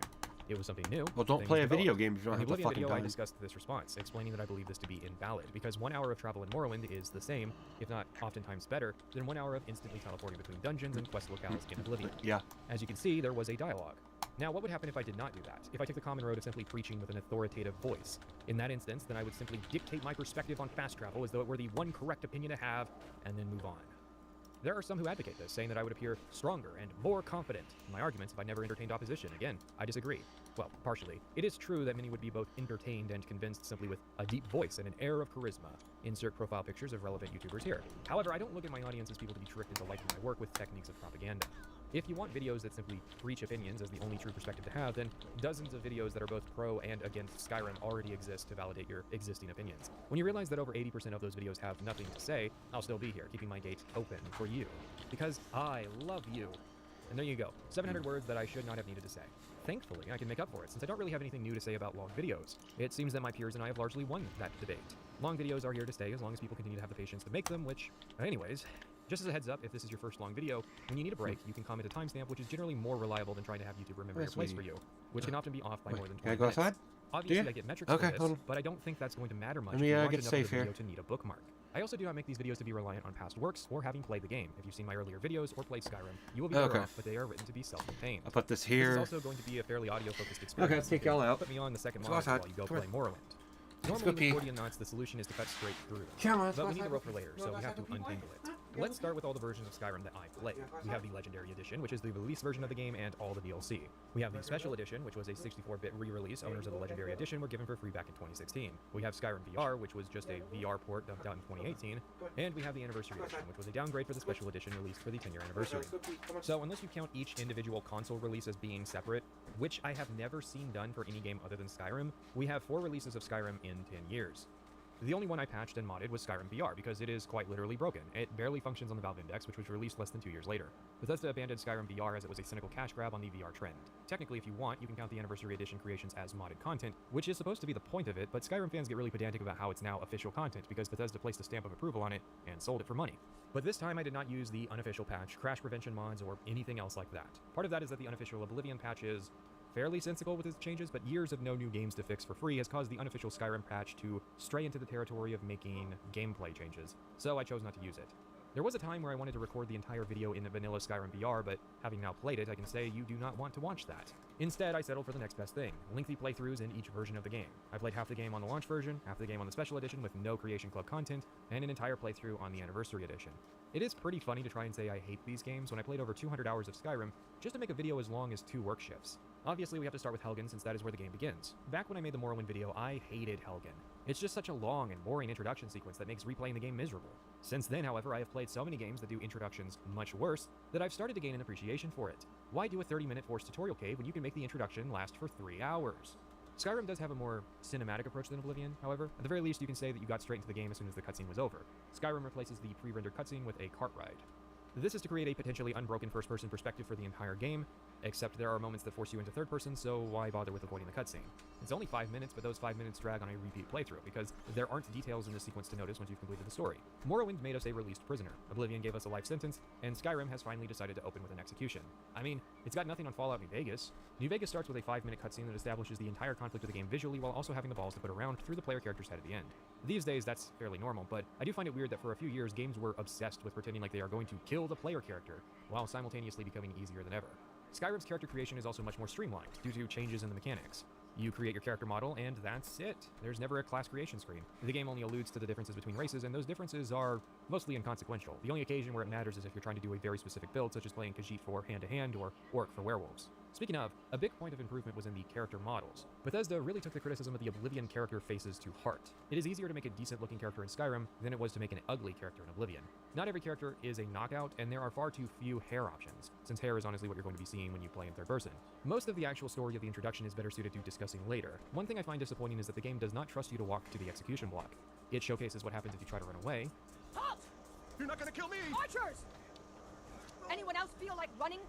But it doesn't actually let the player try to run away. You're permitted to cheat in the scenario and just script the player's death if they get too far away. Even after we are finally given movement controls, it is a while still until our hands are unbound and we are able to begin interacting with the environment. The game slow boils its mechanics. Here is melee, here is stealth, here are potions, here is thievery, here is magic, here is archery. Oblivion was pretty similar, but took note of what you did and recommended a class based on how you played. Since Skyrim is going for a system where you play exactly how you want, it introduces the player to many things off the bat. So the real question is, what is not here? Because that would be something that hadn't received as much attention. For instance, pickpocketing. Crafting also isn't in the tutorial, but that's probably just because it would really slow things down. But most magic schools aren't in the tutorial either. When we leave, we are deposited into the open world. It should be known that Skyrim is an open world game first and foremost, and that the priority is on allowing the player to do what they want pretty much whenever they want to. Most people likely don't approach Skyrim the same way I would, doing all the factions in bursts, but rather interspersing it with side adventures. Skyrim has less variety than Cyrodiil, but each biome does feel like a distinct part of the world. You don't have to look closely to gauge what part of Skyrim I am currently in, while you need map knowledge to glance at a screenshot of Oblivion and guess what that is. Indeed, if any one department was successful at Bethesda, it was the world designers. They moved away from the generated height maps and speed tree and gone back to fully handcrafted everything, spending years coming up with a system for creating a world like this that would even function on a 7th generation console. It was in playing Skyrim VR that I truly began to appreciate the scale of what Skyrim accomplished with its world. Even watching the footage back does not convey the feeling I had at realizing the sheer elevation differences in the game. You move your hand to look up in the flat version of the game, but in VR you have to physically look up. Playing this, I realized that many areas I had perceived as being flat actually had drastic elevation differences. However, while I can handily say that this aspect of Skyrim VR impressed me, no other part did. The world is amazing, but what the world is filled with is not. Even subtracting all the hours of overexposure to the game's content, I was never really impressed by anything the game was showing me. The more interesting a biome is, the less content there seems to be to do there. Hjal March, East March, Winterhold, and the Pale are some of my favorite areas in the game, which have almost no content to them. Meanwhile, more generic areas like Whiterun, Falkreath, and the Rift have great deals of content. While it is handily a step up in world crafting over Cyrodiil, there is nothing that is distinctly fantastical about this environment outside of the Reach. Indeed, the world is covered in a layer of realistic grit, exemplified by the vanilla version of the game's bland color scheme. If this isn't depressing enough for you, consider heading inside one of Skyrim's many dungeons so that you can combine the boring environment with the boring gameplay that constitutes the Elder Scrolls V. When people commit long hours to play Skyrim, it always comes with the caveat of mods. There are a few aspects of Skyrim which cannot be modified in some way, and if you ever get bored of playing through the game's content, as I did on my very first playthrough back in 2011, there are even ambitious attempts at adding new content to the game to play through instead. But that raises a great question. If I got bored of Skyrim 11 years ago, then what are we doing here? To be honest, the allure of Skyrim for me is not the trap itself, but the psychology of those who have been trapped up to this point. There is something about Skyrim that can hold the attention of plebs who don't want to dip their toes in water any deeper, but also attracts the gaze of those who know it is a bad time, yet subject themselves to it. What's he on VR for? In other words, the fact that all these videos got made, and yet people still, to this day, feel a need to speak in the game, which have had drastic elevation for creating a world like this. You've never seen it with side on much attention. Class based on with actually let the player try to run away. You're permitted was in the character principle establishes the entire concept. Skyrim does have a more cinematic, like half the game on the launch version, half the game on the special edition, but a video in the vanilla stuff. Bethesda placed a stamp of approval on it, a cynical cash grab on the VR trend. Tech here, we have the special edition, which is to cut straight through them. But we need the rope for later, so we have to untangle it. Let's start with all the versions of Skyrim that I played, so you can bookmark. I also do not make these videos to be reliant on past works or having played the game. If you've seen my dozens of videos that are both pro and against Skyrim already exist to validate your existence. It doesn't matter much if you watch enough of the video to need a bookmark. I also do not make these videos to be reliant on past works or having played the game. If you've seen my earlier videos or played Skyrim, you will be better off, but they are written to be self-contained. This is also going to be a fairly audio-focused experience. You can put me on the second monitor while you go play Morrowind. Normally with Gordian knots, the solution is to cut straight through them. But we need to rope later, so we have to untangle it. Let's start with all the versions of Skyrim that I played. We have the Legendary Edition, which is the release version of the game and all the DLC. We have the Special Edition, which was a 64-bit re-release. Owners of the Legendary Edition were given for free back in 2016. We have Skyrim VR, which let's see how much of that will keep me warm. And we have the Anniversary Edition, which was a downgrade for the Special Edition release. Literally got my heater right up here on my ass. So count each individual console release as being not on my ass, but which I have never seen done for any game other than Skyrim. We have 4 releases of Skyrim in 10 years. The only one I patched and modded was Skyrim VR because it is quite literally broken. It barely functions on the Valve Index, which was released less than 2 years later. Bethesda abandoned Skyrim VR as it was a cynical cash grab on the VR trend. Technically, if you want, you can count the Anniversary Edition creations as modded content, which is supposed to be the point of it, but Skyrim fans get really pedantic about how it's now official content because Bethesda placed a stamp of approval on it and sold it for money. But this time I did not use the unofficial patch, crash prevention mods, or anything else like that. Part of that is that the unofficial Oblivion patch is fairly sensible with its changes, but years of no new games to fix for free has caused the unofficial Skyrim patch to stray into the territory of making gameplay changes. So I chose not to use it. There was a time where I wanted to record the entire video in the vanilla Skyrim VR, but having now played it, I can say you do not want to watch that. Instead, I settled for the next best thing, lengthy playthroughs in each version of the game. I played half the game on the launch version, half the game on the special edition with no Creation Club content, and an entire playthrough on the Anniversary Edition. It is pretty funny to try and say I hate these games when I played over 200 hours of Skyrim just to make a video as long as 2 work shifts. Obviously, we have to start with Helgen since that is where the game begins. Back when I made the Morrowind video, I hated Helgen. It's just such a long and boring introduction sequence that makes replaying the game miserable. Since then, however, I have played so many games that do introductions much worse that I've started to gain an appreciation for it. Cyberpunk? Bruh, is it that bad? Hours. Skyrim does have a more cinematic approach than Oblivion, however. At the very least, you can say that you got straight into the game as soon as the cutscene was over. Skyrim replaces the pre-rendered cutscene with a cart ride. This is to create a potentially unbroken first-person perspective for the entire game, except there are moments that force you into third person, so why bother with avoiding the cutscene? It's only 5 minutes, but those 5 minutes drag on a repeat playthrough, because there aren't details in the sequence to notice once you've completed the story. Morrowind made us a released prisoner, Oblivion gave us a life sentence, and Skyrim has finally decided to open with an execution. I mean, it's got nothing on Fallout New Vegas. New Vegas starts with a 5-minute cutscene that establishes the entire conflict of the game visually while also having the balls to put around through the player character's head at the end. These days, that's fairly normal, but I do find it weird that for a few years, games were obsessed with pretending like they are going to kill the player character, while simultaneously becoming easier than ever. Skyrim's character creation is also much more streamlined, due to changes in the mechanics. You create your character model, and that's it. There's never a class creation screen. The game only alludes to the differences between races, and those differences are mostly inconsequential. The only occasion where it matters is if you're trying to do a very specific build, such as playing Khajiit for hand-to-hand or Orc for werewolves. Speaking of, a big point of improvement was in the character models. Bethesda really took the criticism of the Oblivion character faces to heart. It is easier to make a decent-looking character in Skyrim than it was to make an ugly character in Oblivion. Not every character is a knockout, and there are far too few hair options, since hair is honestly what you're going to be seeing when you play in third person. Most of the actual story of the introduction is better suited to discussing later. One thing I find disappointing is that the game does not trust you to walk to the execution block. It showcases what happens if you try to run away. Halt! You're not gonna kill me! Archers! Anyone else feel like running? But it doesn't actually let the player try to run away. You're permitted to cheat in the scenario and just script the player's death if they get too far away. Even after we are finally given movement controls, it is a while still until our hands are unbound and we are able to begin interacting with the environment. The game slow boils its mechanics. Here is melee, here is stealth, here are potions, here is thievery, here is magic, here is archery. Oblivion was pretty similar, but took note of what you do in class based on how you play. Since Skyrim is going for a system where you play exactly how you want, it introduces the player to many things off the bat. So the real question is, what is not here? Because that would be something that hadn't received as much attention. For instance, pickpocketing. Crafting also isn't in the tutorial, but that's probably just because it would really slow things down. But most magic schools aren't in the tutorial either. When we leave, we are deposited into the open world. It should be known that Skyrim is an open world game first and foremost, and that the priority is on allowing the player to do what they want pretty much whenever they want to. Most people likely don't approach Skyrim the same way I would, doing all the factions in bursts, but rather interspersing it with side adventures. Skyrim has less variety than Cyrodiil, but each biome does feel like a distinct part of the world. You don't have to look closely to gauge what part of Skyrim I am currently in, while you need map knowledge to glance at a screenshot of Oblivion and guess where that is. Indeed, if any one department was successful at Bethesda, it was the world designers. They'd moved away from the generated height map and speed tree and gone back to fully handcrafting everything, spending years coming up with a system for creating a world like this that would even function on a 7th generation console. It was in playing Skyrim VR that I truly began to appreciate the scale of what Skyrim accomplished with its world. Even watching the footage back does not convey the feeling I had at realizing the sheer elevation differences in the game. You move your hand to look up in the flat version of the game, but in VR you have to physically look up. Playing this, I realized that many areas I had perceived as being flat actually had drastic elevation differences. However, while I can handily say that this aspect of Skyrim VR impressed me, no other part did. The world is amazing, but what the world is filled with is not. Even subtracting all the hours of overexposure to the game's content, I was never really impressed by what the game was showing me. The more interesting a biome is, the less content there seems to be to do there. Hjal March, East March, Winterhold, and the Pale are some of my favorite areas in the game, which have almost no content to them. Meanwhile, more generic areas like Whiterun, Fall Creek, and the Rift have great deals of content. While it is handily a step up in world crafting over Cyrodiil, there is nothing that is distinctly fantastical about this environment outside of the Reach. Indeed, the world is covered in a layer of realistic grit, exemplified by the vanilla version of the game's bland color scheme. If this isn't depressing enough for you, consider heading inside one of Skyrim's many dungeons so that you can combine the boring environment with the boring gameplay that constitutes the Elder Scrolls V. When people commit long hours to play Skyrim, it always comes with the caveat of mods. There are a few aspects of Skyrim which cannot be modified in some way, and if you ever get bored of playing through the game's content, as I did on my very first playthrough back in 2011, there are even ambitious attempts at adding new content to the game to play through instead. But that raises a great question. If I got bored of Skyrim 11 years ago, then what are we doing here? To be honest, the allure of Skyrim for me is not the trap itself, but the psychology of those who have been trapped up to this point. There is something about Skyrim that can hold the attention of plebs who don't want to dip their toes in water any deeper, but also attracts the gaze of those who know it is a bad time, but subject themselves to it anyways.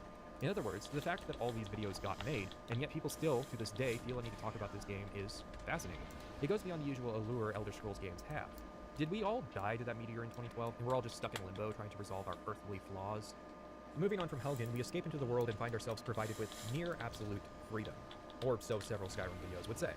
Whether or not this is true is, from where I'm sitting, dependent entirely on how immersed you are in your character. Yes, if you look at this from the perspective of being a person playing a video game, you can go off in 180 degrees of possible exploration. But if you approach this from a role-playing perspective, then there's no choice but to go to Riverwood.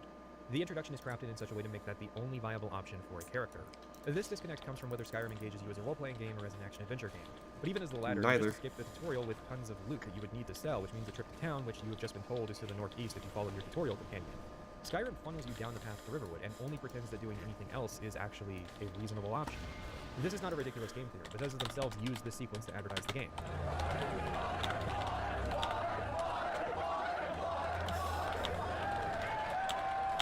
We are given a tour through the countryside, the first stop being the Standing Stones. For the only time in the entire game, 3 of them have been erected in a single location. Standing Stones are a combination of birth signs and birth sign stones from Oblivion rather than just a simple replacement. In Oblivion, you would choose a birth sign that would give you a number of powers or abilities in order to augment or enhance your class. This came from Morrowind, which itself came from Daggerfall's advantages and disadvantages system. The birth sign stones, however, were an idea taken from the Blood Moon expansion, where you could find stones in the world that would give you abilities. To give an example, the Atronek sign in Oblivion would fortify Magicka 150 points, provide 50% spell absorption, but would prevent passive Magicka regeneration. The Atronek stone would give you the ability to give yourself an additional 30% spell absorption and 20 Magicka for 2 minutes, once per day. You did not have to take the birth sign stone correlated to your birth sign. But this was also an obscure mechanic since most Oblivion reviews don't even mention these stones existing. Skyrim combines the passive nature of the signs with the exploration element of the stones. These mechanics are rewards for exploration. Well, you see the icon nobody of the cares compass about and the immediately stones, recognize that that's there might why. be a cool new stone to find. At least until you actually find enough of them to realize they aren't that cool. This is akin to the bobbleheads and magazines of the Fallout series, trying to provide mechanical rewards for exploration in addition to regular loot. The failing is that there are 13 of them, and like the birth signs in Morrowind and Oblivion, a great inequality in their value. It's also a misunderstanding of their original mechanical purpose. Advantages and disadvantages were a way to mechanically define your character. Morrowind used birth signs because it was easier than recreating the full system, but Morrowind did not take full advantage of the opportunity provided. The Atronek sign is the best example of that. It provides a benefit but also a detriment that massively changes the way you have to play the game. Oblivion should have added more signs like the Atronek, but instead Skyrim went the opposite direction. There is nothing more cynical than your introduction to the signs being the 3 archetypes of gameplay: warrior, mage, thief. This is the paradigm that Todd Howard forced the game to be about. Even the Afterlife has these symbols in the skybox. Did you like being a monk, or paladin, or priest, or battle mage, or spellblade? Well, too bad. Some hybrid classes are still possible, but some aren't because their core mechanics have been gutted. The triad of core classes has been an element of Elder Scrolls for a long time, but with Skyrim, many things make it feel like a box you need to fit yourself into. You don't choose to wear robes for the benefits. You have to wear robes if you want magic to be functional. These 3 standing stones each make the skills under their division level 20% quicker. That is a mechanical incentive to specialize. Say you are playing a character that uses destruction magic but wears heavy armor. Should you take the warrior or the mage? In theory, it provides a mechanical choice between whether you prioritize offense or defense, but in reality, it just encourages a change in playstyle. If you pick the warrior, you might as well switch to one-handed, it'll level faster. If you pick a mage, you might as well switch to alteration, it'll level faster, and rogues will increase your offensive potential. The actual choice you're making comes later, which is whether you want skills to level 20% faster, or if you want another standing stone that might provide you a utility benefit. Funny thing, the Thief Stone covers the most skills, despite the fact that Skyrim has 3 playstyles, each owning 6 skills. Bethesda decided that the Thief would cover the archery skill, meaning that the stone has 7 skills that it benefits, while the warrior only has 5. Skyrim's developers talk a lot about the vision of the game being that the player can, at any time, pick up any skill they want to start using, and it'll just work. That laissez-faire attitude is a nice sentiment, but in reality does not work that well. Mechanically, Skyrim pushes the player to specialize. Anyone who has ever tried to pick up another combat playstyle mid-character can attest to that being the case. High-level Draugr exists to mechanically reinforce that you should not have tried switching to magic at level 20. We continue down the road to Riverwood. Gerda's family first settled here as woodcutters a few generations ago. Gerda's family first settled here as woodcutters a few generations ago. You may not have realized, but during the gameplay demo for Skyrim, different dialogue was used for the NPCs. Arguably, in some cases, the dialogue is actually better in the demo than... Hold on. I want to check something out here. Is it really possible to do no damage? A no damage run? Like, really? Stay out of it. Now, executed, except for myself, my king, and a handful of others. Never should have come here.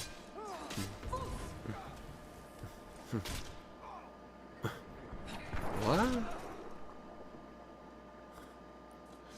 I don't get it. They're supposed to turn awesome?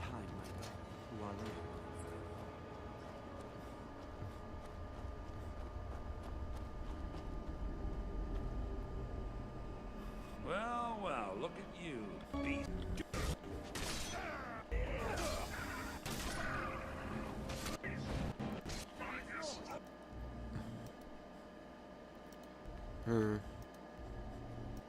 Never again vulnerable or blast you.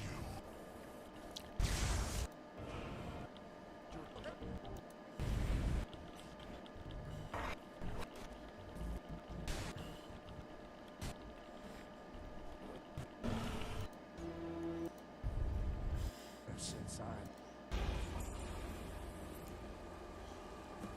The power of your soul. Okay, yeah, that's not as fun as I thought it'd be. Game. Get me down! It's coming loose. I can feel it. Now cut me down before anything else shows up. The only explanation I can come up with is that Bethesda did not want the NPCs in Riverwood to have unique voices from the rest of the game, even if that dialogue was better. It is more realistic to say that once players reach Riverwood, they are free to truly go off on their own. You can rest and recover from Helgen while visiting the town vendor, but all roads that lead to Riverwood continue on to the main quest. Even if you try to take on side quests like helping out a local love triangle, that leads to the Riverwood Trader, which leads to Bleak Falls Barrow, which leads to the main quest. If you go to the inn, you can talk to the innkeeper to discuss rumors. One will point you at the Civil War quest line, one will point you to the Riverwood Trader, one will point you at the College of Winterhold, and one will point you towards the Dark Brotherhood.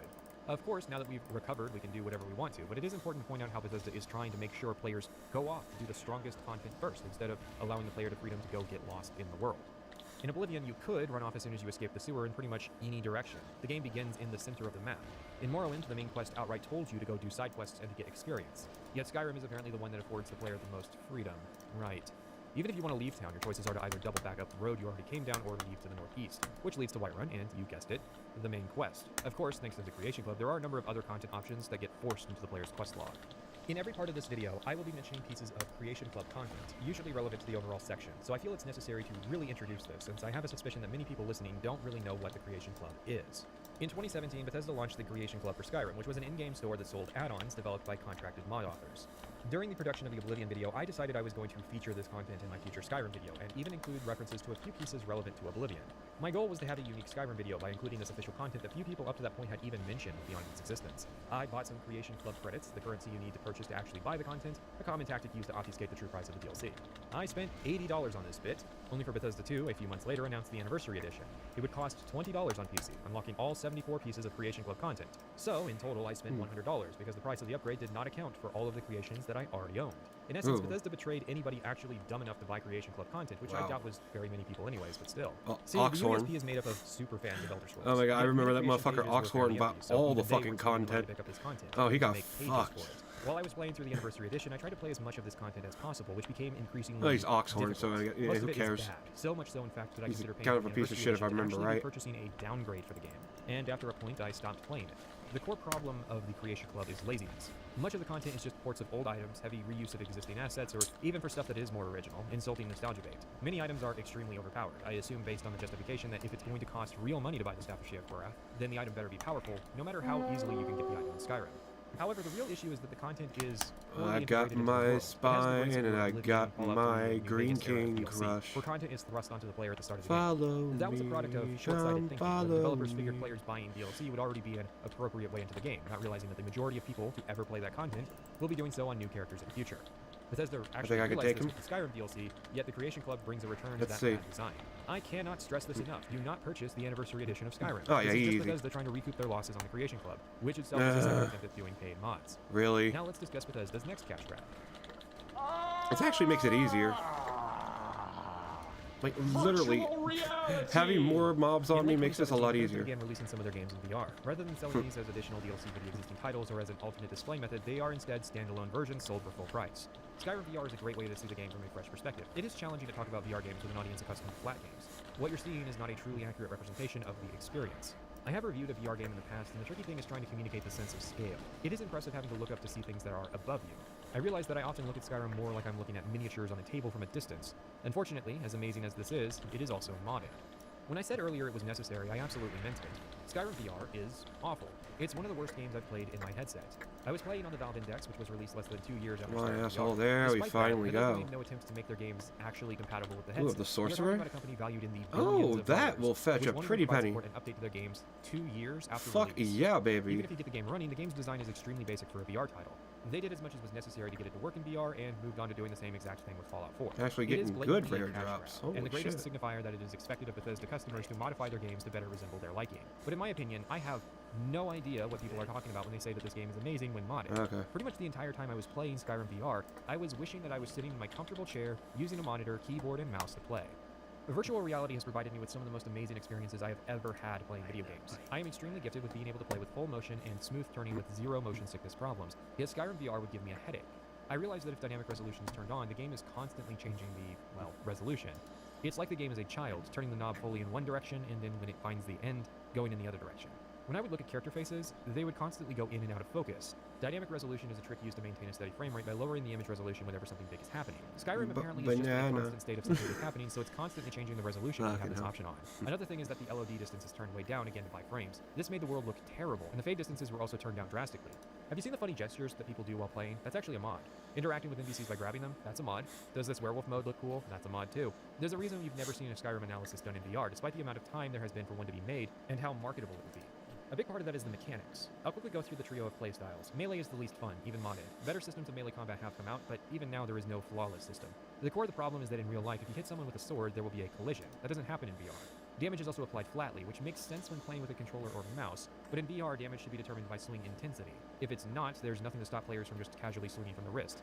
You know how it takes a lot of swings to kill stuff in Skyrim? Yeah. Now imagine having to actually physically swing your arm every time you want to do that. I mean, you can Simply put, this literally problem is such a challenge to overcome that do I that in honestly VR question and it whether works. tried. Fallout 4 VR works better as a basis because gunplay in VR is much more functional. On to ranged combat. Archery games in VR are not a favorite of mine, so I wasn't too big on using bows. Magic was probably the best playstyle in VR. Sadly, for reasons I'll be talking about in part 4, Magic in Skyrim is not good. While VR is a novelty, the amount of combat that Skyrim requires and the weakness of Skyrim combat in VR made the experience rather tedious. I would absolutely like to see attempts at classic Elder Scrolls style role-playing games done in virtual reality, but serious lessons need to be learned from dedicated VR games. And actually, I would rather that ever be put into making more flat games in that genre, since it's been pretty slim pickings out here for a long time. I wanted to get away How much and before fucking discussing longer this is this topic, shit? but it's important to Goddamn. mention. At a few spots in the video, I'm going to be discussing points made in other Skyrim videos. I tried this idea out with a balloon, Finally. and it was great. It's not really responsible for ballooning the length of the overall product, though. If you cut all of it out, this video would still be longer. Back in November, I took the time to watch almost every Skyrim video ever made. However, I streamed this process in addition to a number of articles and interviews I was researching. I think what surprised people was how often I was defending Skyrim, but in reality I was simply putting stress on people's arguments in order to test them out. The stream series immensely improves the videos I do them for, and not just in the easily observable way of giving me arguments to counter. For example, it's a good reference for what the level and amount of gold a full playthrough of Skyrim typically gives. It's a perspective of what people will commonly do in their playthroughs. Rather than guessing what these values would be, now I have more data points. There are 1,000 other invisible ways that doing this has made the videos better, mostly because I was able to wholesale plagiarize entire sections from other creators. I have not actually written anything original in this video. It has all been copied. Yeah, shit, Alright, seems just to gotta work. check the comment section. Jokes aside, A I little. mention this because I don't want people to get caught off guard when I talk about other videos and creators, but yes, I consider each step in my Elder Scrolls series to be a massive step up, and in part that is because I have studied the failures of other videos and trying to craft my own. I can say at least with certainty that I am providing a very different experience with this project. I certainly agree that most Skyrim videos don't really offer anything that guys like DW Terminator and Mr. Caption didn't already say back in 2013 and 2014. This is Mr. also the point that I should Caption? mention Private Session's own gargantuan Skyrim project. For those who don't know, we know each other. He appeared in a number of my streams, often as a chatter, but sometimes as a co-host. We've done a couple episodes of a podcast together, and he's in both this and the Oblivion video.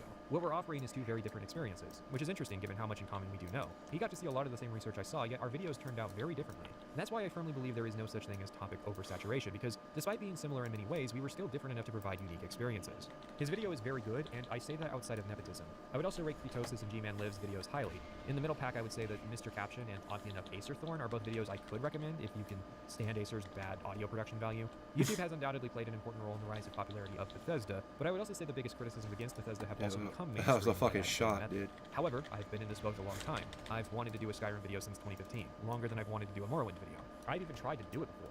I don't mean ill towards other creators, but it is curious that when held to the same exact standard that I typically hold game developers in my videos, that viewers suddenly got offended. Almost as though there is a double standard, that we're allowed to make criticisms against games but not against videos. In fact, it's worse, because as a video and audio editor, I could actually make even more informed criticism against a video than I could a game. I am not one of those people who think you need to have a college education or 5 years experience in the industry just to share a minor opinion about a game on Twitter. Everybody brings something new to the genre, and I'm a fan of this style of content. But we are a few years past bloated in this space. Undoubtedly, my Skyrim video will be dismissed for bringing nothing new to the table, simply by the topic, title, and thumbnail without a single second of runtime being played to evaluate if that is an accurate opinion. This speaks to a problem that there just aren't enough video analysts taking pride in their work. There have to be several boring Skyrim analysis videos for people to be of the automatic opinion that another one must be continuing that pattern.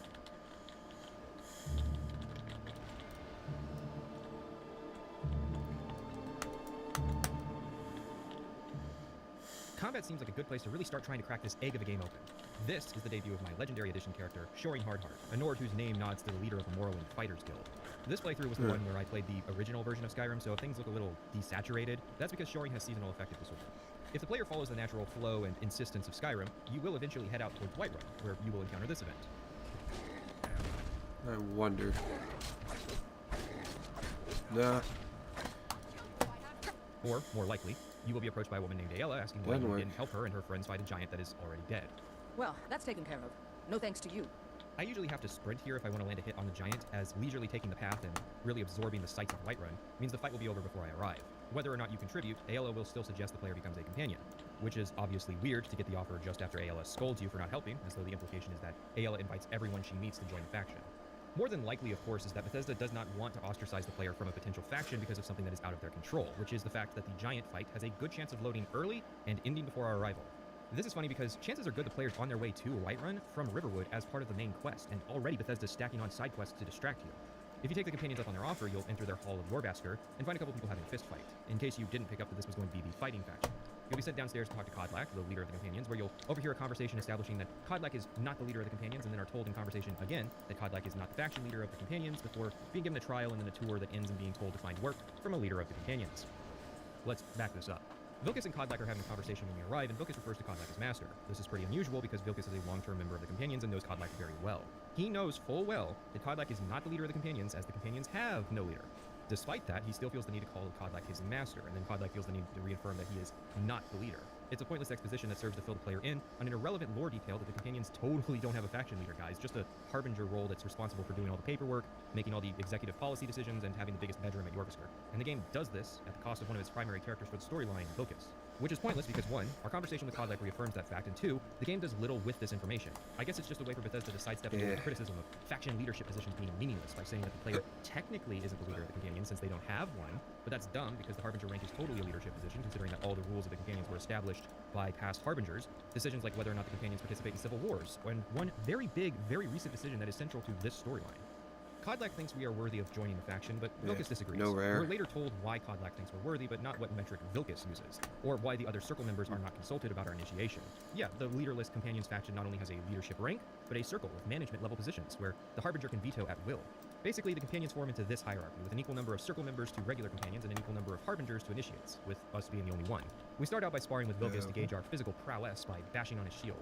It's established that the player cannot use magic here, but I have had this quest more than once turn into an absolute bloodbath due to buggy scripting. Vilkas does not always take getting hit how he's supposed to. What counts as magic can include enchantments on your weapons, and your hireling and fellow companions will often interpret this as an outright fight and start engaging in a bloodbath. It's peaceful training! Peaceful training, Smoking Joe! I've been outright murdered by Vilkas doing this. Hell, my first time doing this, I accidentally landed a blow on Farkas back at the giant fight, and he murdered me there before inviting my corpse to join their faction. Look strong. Come on, Asker, and be a companion. How is the sparring sequence from the Battlehorn Castle game Super Oblivion more functional than this? Anyways, we're allowed to become an initiate, and Vilkas has to take a sword of the Yorlin Greyname, the blacksmith who is not a companion but does make all their weapons and uses their special Skyforge. This is mostly to establish that, in principle, nobody in the companions is supposed to be anybody's boss, and that Vilkas is just taking advantage of our newness to make us run errands for him. You'll hear some of the brighter faces around here talk about honor and glory. I've got nothing against it, but for me, promise of coin is what feeds my blade. Yorlin then asks a favor of us to deliver a shield for him. While it's an identical FedEx objective, it does make good use of context to delineate that one delivery was an order and the other is a favor. Even if the player doesn't really have an option to decline doing said favor. We take the shield to Aela, who's having a conversation with her boyfriend Stjor, although I'm not sure if you're meant to actually overhear anything or if it just didn't load, does this bug and all. They'll ask you if you could take Vilkas in a real fight. This is about when you fall down and bleed to death. Huh? It's just drink. No, not yet. Then they ask Farkas to show us to the common room where we can meet most of the other lower level members before being sent back to ask the companion leaders for work. At this point, we have to talk about Radiant quests. Your first time doing the companions, you might be deceived into thinking the next quest you get, usually from Farkas since he's right here, is a pre-scripted deal, and only on repeat playthroughs will you notice that the quest has changed each time. This is a Radiant quest, and Joseph Anderson hit the nail on the head with them. My guess is that some people at Bethesda are really proud of how these Radiant quests can sometimes appear like regular ones, that many players might not even notice that they're doing artificially generated content, when in reality I think this is viewing it backwards. It's that the actual scripted quests are so dull and samey that it's that they appear like Radiant ones, not the other way around. I cannot understate how accurate this sentiment is. There is a non-zero number of times that I have seen handcrafted quests described as being Radiant, because only on repeat playthroughs can you really notice the difference, and even then it's sometimes difficult. A good example is the quest Moss Mother Cavern, where the player will be sent out to look for a lost hunter named Valdir. I've seen this quest described as Radiant, when in reality it's just so generic that it's super easy to make the mistake of assuming that it is. Also, we'll talk about Daggerfall later in the video if you know why you know. Bruce Nesmith, Skyrim's lead designer, gave a talk 2 months after the launch of the game and long before any of the DLC or re-releases ever occurred. During this talk, it was established that the Radiant story system was intended to be a way of dynamically generating content tailored to the player character based on your relationships and interactions with the world. Todd Howard had tasked the design team with coming up with a system. I need to go up there anyway. This, for instance, is how the game causes the different NPC reactions to the player dropping items, whether NPCs will fight over it, return it to the player, or you're confronted by a guard. I assume this was inspired by how responsibility in Oblivion would cause different NPCs to approach acquiring food in different ways, with irresponsible NPCs often getting focused healing. The idea was that quests could be generated for the player based on your exploits. Help a family, and later their daughter gets kidnapped and you're tasked with rescuing her. So you walk into town and the game just says, oh, there's a guy in town who likes you. We're going to kidnap his kid who you might have met and put him in this dungeon for some reason you didn't go to, and that dungeon happens to be a higher level dungeon, and so we think you could use a challenge right now, and the reward is going to be this other thing that your character can use. If that sounds like a cool system that isn't in the game, that's because it is. The closest I can say that this occurred was as follows. I did Danica Pure Spring's quest to restore the Gildergreen tree, then later when I got a Radiant quest from the companions, it was to rescue a kidnapped Danica from the Forsworn. This appears, however, to have been a complete coincidence. Only non-essential NPCs can be kidnapped, and Danica was simply added to the list of potential kidnapping victims after doing her quest, which removed her essential status. The location is also completely random and had little to do with my playthrough or my character. However, to further obfuscate casual analysis of Radiant quests, there are a handful of them in the How do we know they belong to locations, 2 of which happened during both of my playthroughs on the faction. In each playthrough, I was tasked with visiting Ortheim and Broken Helm Hollow twice, back-to-back, both times. They were in different orders, but their genericness made it difficult to remember which character did which locations in what order. It essentially became a mush of unmemorable quests that had the illusion of being scripted because, again, coincidentally, it happened twice on 2 different characters on 2 separate versions of the game. Each faction has a different implementation of Radiant quests. The Companions uses them as spacers between its primary quests, which, as you can see, is a very short quest line without this filler content. The Thieves Guild has optional Radiant quests that are only mandatory if you're not in the guild. The College of Winterhold has Radiant quests, usually just retrieving literature from dungeons. The Dark Brotherhood ends in a permanent quest fittingly titled The Dark Brotherhood Forever, offering infinite assassinations of generic, unnamed NPCs, but otherwise does not utilize the Radiant system in its primary storyline. Much of the game uses Radiant story in some way.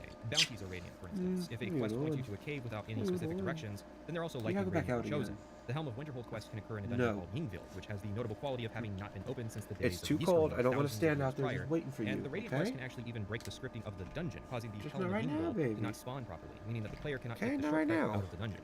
Another great example is the hired thug event. Anytime you steal something or murder someone with relatives, there is a chance of an NPC hiring thugs to teach you a lesson. This can be a particularly harrowing encounter in the early game, but it has some amusing implications. Regardless of how clandestine you are, hired thugs can be sent. On the flip side, no matter how frequently I would blatantly steal from NPCs, they would not hire thugs to go after me. Now pick. Another thing is that sometimes thugs will be hired by somebody who Okay, is that's the one dead. you get. One of the vampires you killed during the Dawnguard raid on Castle Vogelhar hired thugs to teach me a lesson because technically they were still alive when I killed their friend, even if they died moments later from a crossbow bolt to the heart. The best part, however, is that there is a random event where the Dark Brotherhood will send an assassin to kill you. That was This good. is not a radiant event, rather it is a random event. Oh, I can cook, can I, sweetie? Random events were introduced Oh, I in know how to Fallout 3. cook. You Yes, enter I an do. area and the game rolls a dice to determine what happens. Do it once and maybe you encounter a dog fighting a pack of wolves. Yeah, Do sweetie. it again and maybe you encounter a skirmish I or a love rogue you. Atronak or some Yes, guy I who runs do. up to I you and love an item you. and tells you not to snitch on him. To put this in D&D terms, this is comparable to random event tables some dungeon masters use, Yes. where the hired thugs are a response to an action in You're the one of world. the only These things are I say truly that to. random. For the longest time, I thought the Dark Brotherhood assassination attempts were actually radiant. You and Mellow. As in they were a response to something I had Mellow. done. And I found it frustrating. You Mellow, aren't really given I any love you, clues as to who boy. hired the assassin to kill you, like you are with the thugs. But in Okay. reality, nobody hired the Dark Y'all Brotherhood. just- y'all It is a good. random event. Y'all good for now. This is a big part of the reason why Skyrim is a deceptively difficult game Yeah, to review. y'all good Because for now. casual analysis can make it difficult to determine what is scripted, what is radiant, and what is random.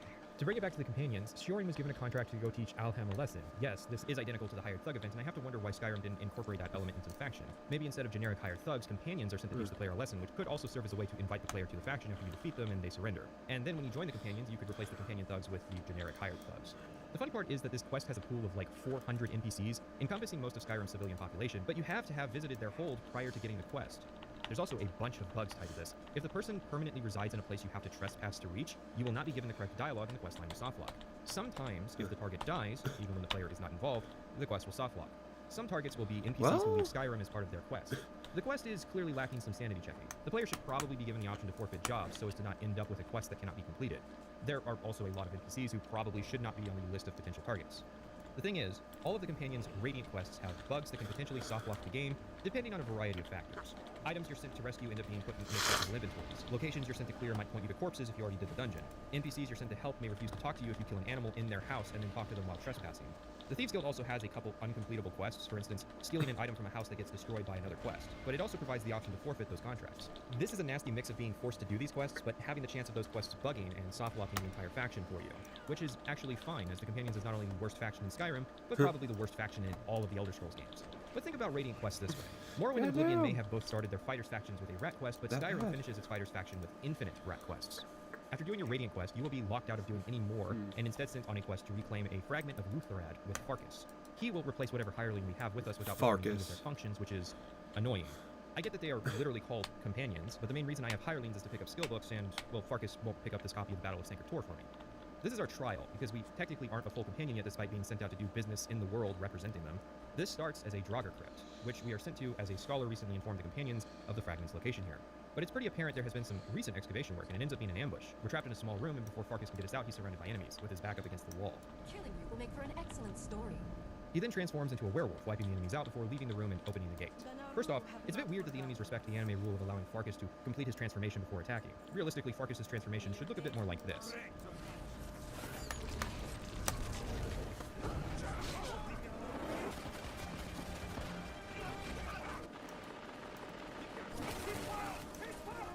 Hate to spoil things, but these guys are the Silver Hand, who are an order of professional werewolf hunters. They seeded the rumor of the fragment of Lutherad being here in order to lure companions here to ambush us. So they know full well that Farkas is a werewolf, and that if he successfully transforms, he will become harder to kill. Not only that, but there are dozens of these guys here, yet for some reason they didn't all come pouring out the second the gate opened, lining the back wall with archers just to mow Farkas down, Boromir style. Second, while it's a nice detail that the Silver Hand uses expensive silver weapons, you know what might be a more prudent financial decision? Armor. Most of these guys, even at high levels, are wearing armor fashioned from fur scraps. They're as well equipped as bandits, despite being an order of people who hunt werewolves. Werewolf claws are good at rending flesh, not so good against armor.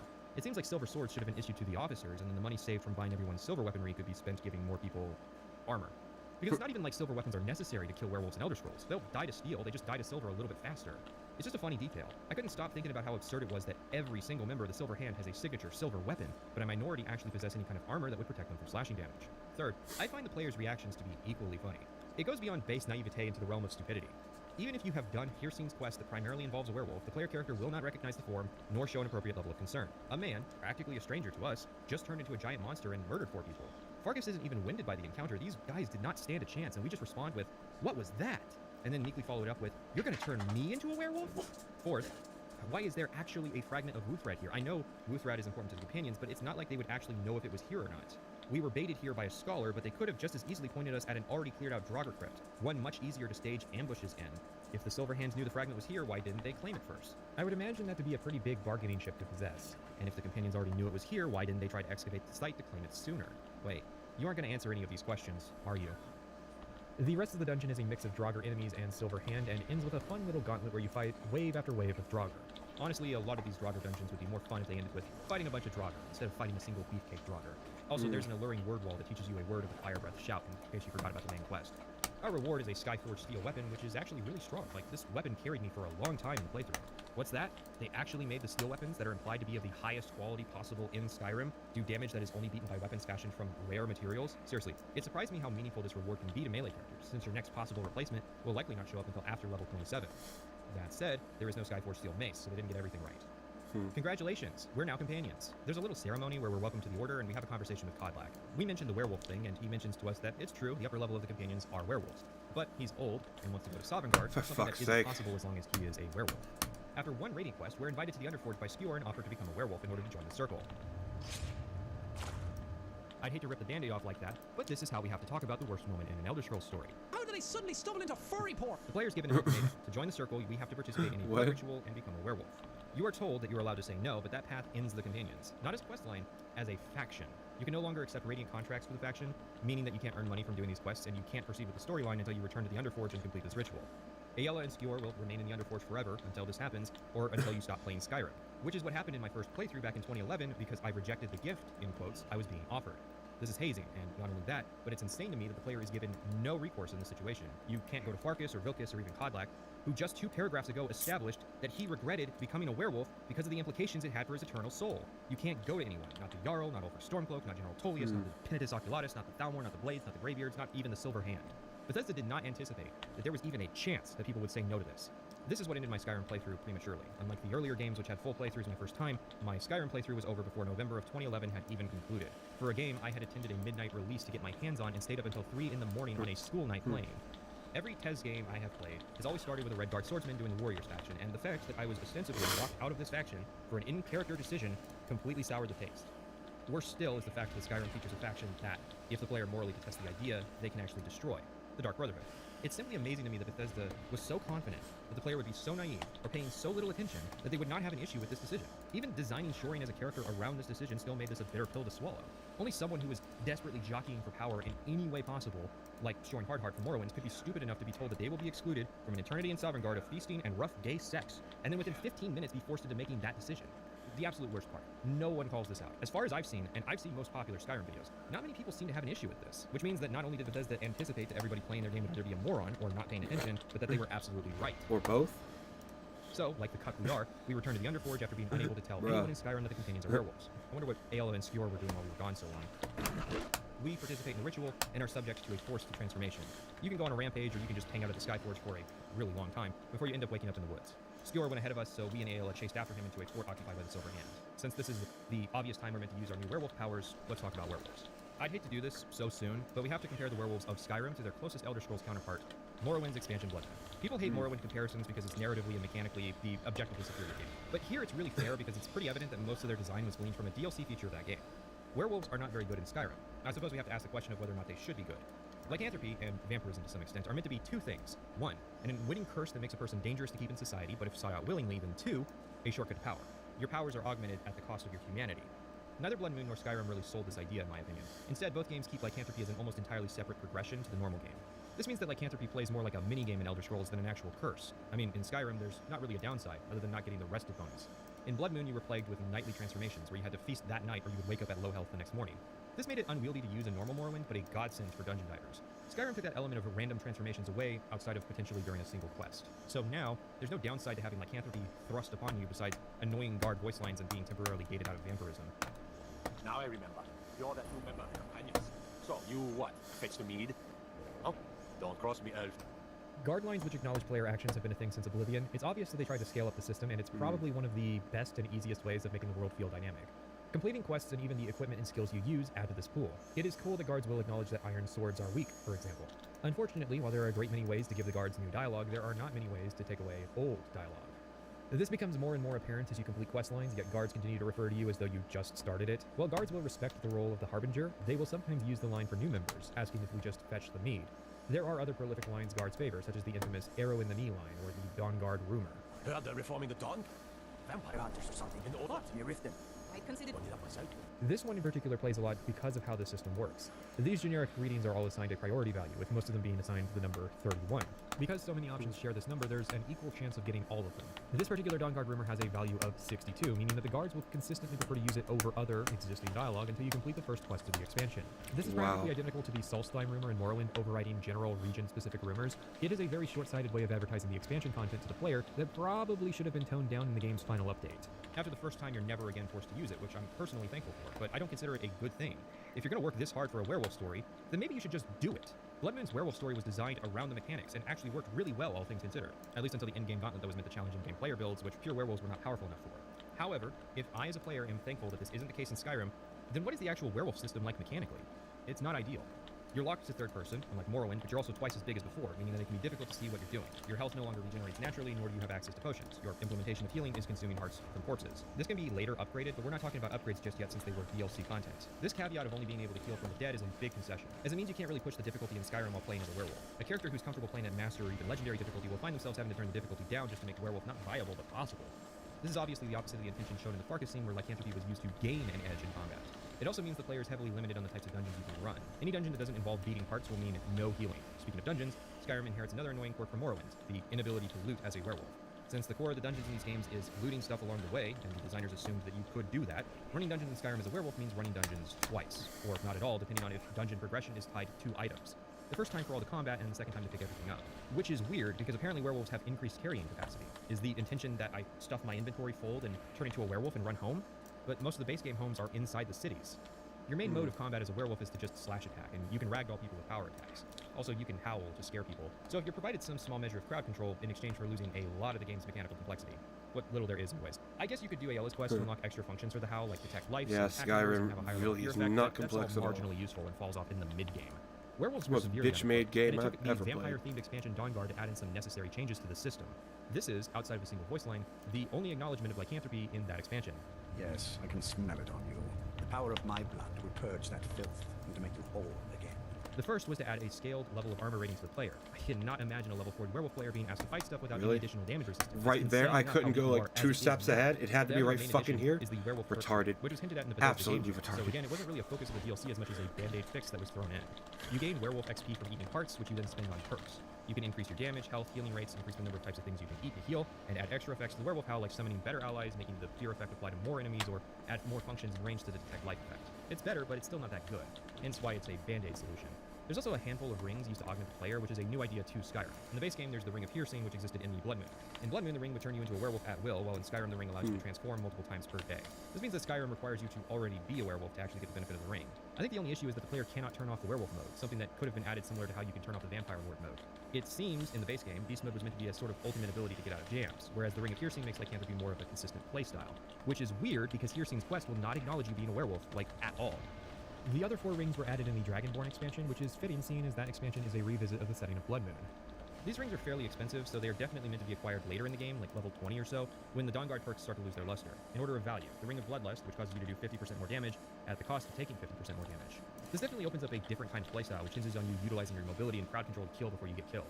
A maxed out werewolf with this ring will do some serious damage, so much so that you can chain kill cams, which is mildly useful since it means that you can use the invulnerability of the kill cam to plan your next attack. As blocky as the kill cams in Skyrim are, werewolves are where the kill cams actually have a mechanical implication just because of the nature of the playstyle.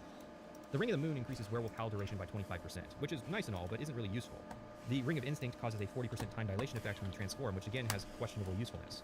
It implies you will transform repeatedly since it doesn't augment you long term, but you can't use the ring in conjunction with the Ring of Piercing since you can only wear one ring in Skyrim.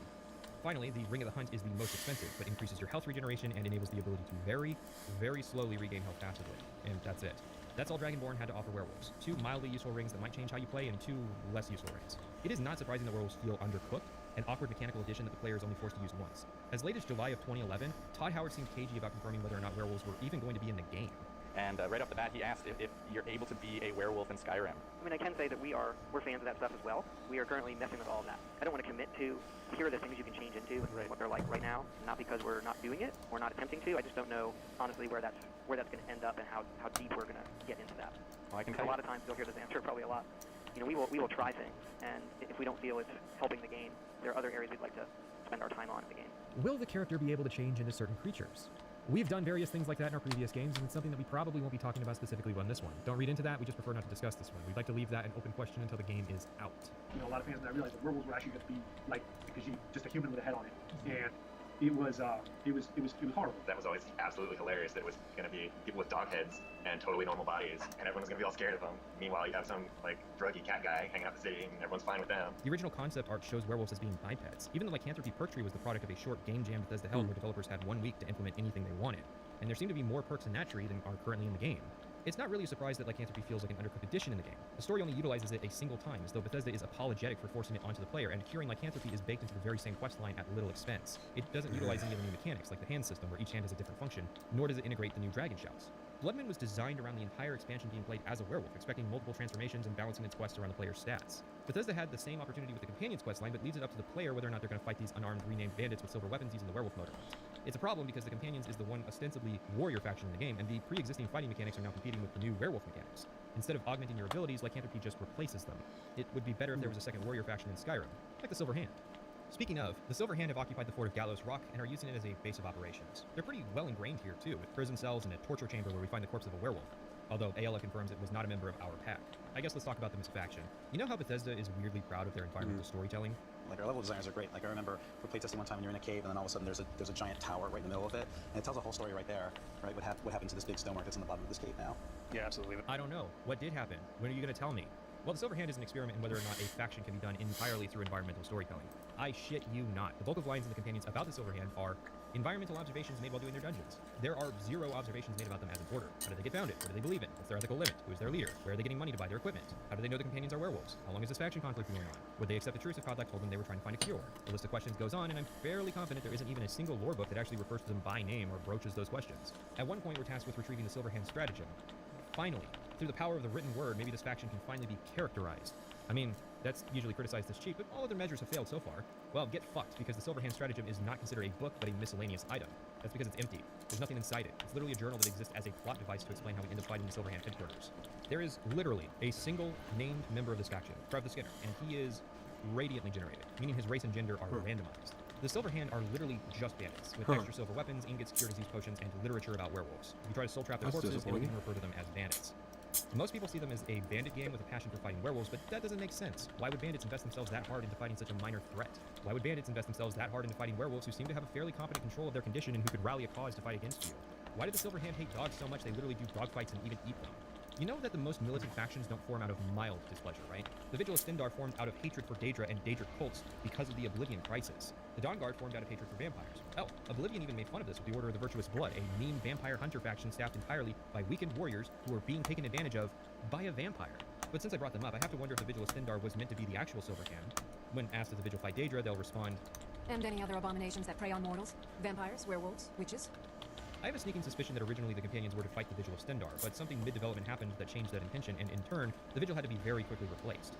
The easiest way being to simply create a new faction of reskinned bandits. I mean, think about it. If Todd wasn't sure werewolves were going to be in the game mere months before release, and being a werewolf is an integral part of the story of the Companions, is it possible we're dealing with a redrafted narrative? This is not unfounded. I find the fact that the witches are also mentioned peculiar because, surprise, surprise, this story also involves witches. And I mean, why else would Bethesda put in the work to develop a faction that served little purpose in the original Skyrim, but not even fashion a unique armor set for the principal antagonist of the game's warrior faction? So we find Skjor dead at the hands of the aforementioned Trev the Skinner. Wow, not even gonna have Trev kill Skjor. Oh, but that's just trash too. Antagonist, just a one-and-done boss fight. Something when werewolves die, they stay in their wolf form, yet Skjor, a practicing werewolf, died trying to fight in his human form.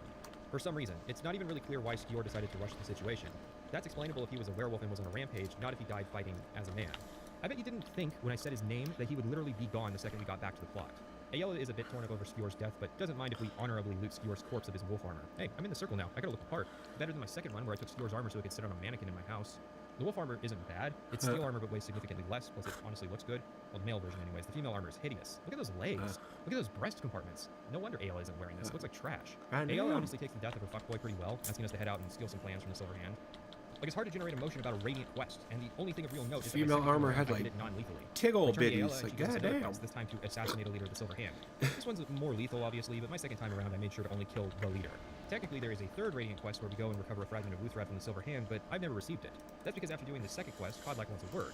He knows about our little campaign against the Silver Hand. Whether you annihilate them down to a man or simply assassinate their leader, Codlak will still disapprove of our endeavor and then immediately proceed to task us with a vital mission that we're sent alone to do. If you have Whiplash, there is actually a logical, in-character reason why Codlak is doing all this. It is not like earlier where Ayala chastises us for not helping with the giant and then immediately invites us to the companions. Codlak, as previously stated, wants to cure his lycanthropy, and he has a brilliant idea. He wants us to seek out the witches of Glenmoral, who generations past made a deal with the Harbinger. They gave the companions lycanthropy, and he wants us to bring back one of their heads. I went ahead and brought back all of their heads, considering the last thing the companions need is another faction war. It is funny that Codlak's first instinct is to kill the witches, not even to try and negotiate with them. The magic's in their heads, so bring the heads back. The witches are actually hag ravens, which were one of the wild animals I got dispatched to deal with. I'm sorry, but there is a world of difference between rats in the attic and a bird woman who can cast high-level destruction magic. The Glenmoral Coven was a minor faction from Daggerfall that became a plot device in Blood Moon and Oblivion for curing lycanthropy and vampirism, respectively. So it's a bit of a surprise that they're now in the business of inflicting those conditions. They didn't really gain anything in Blood Moon, although at least the transaction in Oblivion involved Melisande getting her hands on some rare, in quotes, Grand Soul Gems. But here they are now just playing middleman between Hircine and the companions. It's not like the designers did not know this. Skior, Ayala, and even Codlak all make direct references to Hircine, and Ayala outright worships him. So here they are, dying out, serving their role once again as plot devices. Can't wait for the Hammerfell or whatever branch of Glenmoral witches in Test 6. Upon our return, however, tragedy. Codlak has died. Not of old age, but was killed in a Silverhand raid. Somehow. For some reason, the Whiterun guards wouldn't let me into the city without a good reason, and they banned these Alakir warriors from the city for rowdiness, but an entire brigade of Silverhand warriors entered the city, went up to the Cloud District, and assaulted Jorbasker without guard opposition. The security in Whiterun is terrible. Shameful is what it is. Yeah, sure is, buddy. Although, funnily enough, upon our arrival, Codlak is naked. Huh. Weird. I don't understand this. It's not to stop us from looting Codlak's armor, considering I'm literally wearing Skior's old set, which is the same thing. It just seems like an oversight that Bethesda teleported a dead Codlak here and deleted all of his items, including his apparel. Except the designer had to intentionally add the script to stop you from interacting with his corpse. So somebody had to look at naked Codlak dead on the floor and say, yeah, that's how it's supposed to be. My best guess is that later, when we cremate Codlak in the Skyforge, he's supposed to be naked, and for whatever reason, this script is just firing too early. In the chaos of being all murdered, the Silverhand made off with our fragments of Wuthred. Oh no, all our hard work. I'm not even sure what for. Again, lore black hole of the Silverhand is, we don't know what their motivations are surrounding Wuthred beyond maybe setting up more ambushes to draw us out. Vilkas figures it's time to get some revenge, so while we're annihilating the Silverhand, let's talk about Skyrim's melee combat. And they will know terror before the end. Skyrim's melee combat is an evolution of Oblivion's combat, refining Oblivion's rougher edges into a system that is evolution? One of the worst melee combat systems in existence. Dude, it fucking de-evolved. It went back to a fucking Neanderthal. Popular, making it a point of comparison rather than some misguided nostalgia for Oblivion's melee combat.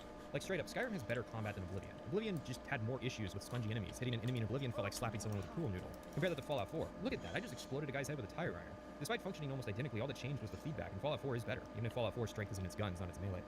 Skyrim's most often cited problem is simple. The combat is just spamming the right trigger. Well, there's more to it than that, but it is true that at various points all Skyrim demands is a functional left mouse button, like the turkey punching minigame from Doom 3, but extrapolated into a full product. Melee is divided into 3 types: hand-to-hand, one-handed, and two-handed, with the reskins of the latter 2.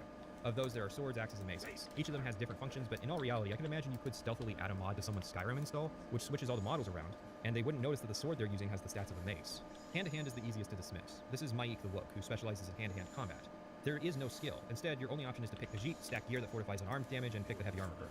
It's surprisingly robust, but not something I would want to do for an entire playthrough. It's weird, too, because they added kill animations for hand-to-hand in a patch. This is the first Elder Scrolls game where you can literally suplex people into the dirt, and there's still no hand-to-hand treating. Not even as post-launch content, despite Bethesda showing off that they can add new perk trees with only a week of development time. I mean, Bethesda also showed that they could do spears in the game jam, so, you know. The main thing that I can say, and I see a lot of those comments, are they go back to we had X weapon types in Daggerfall, then X weapon types in Morrowind.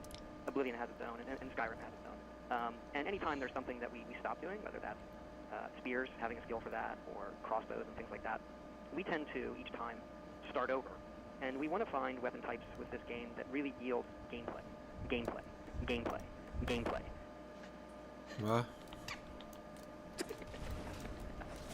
Yeah, that's a fucking joke.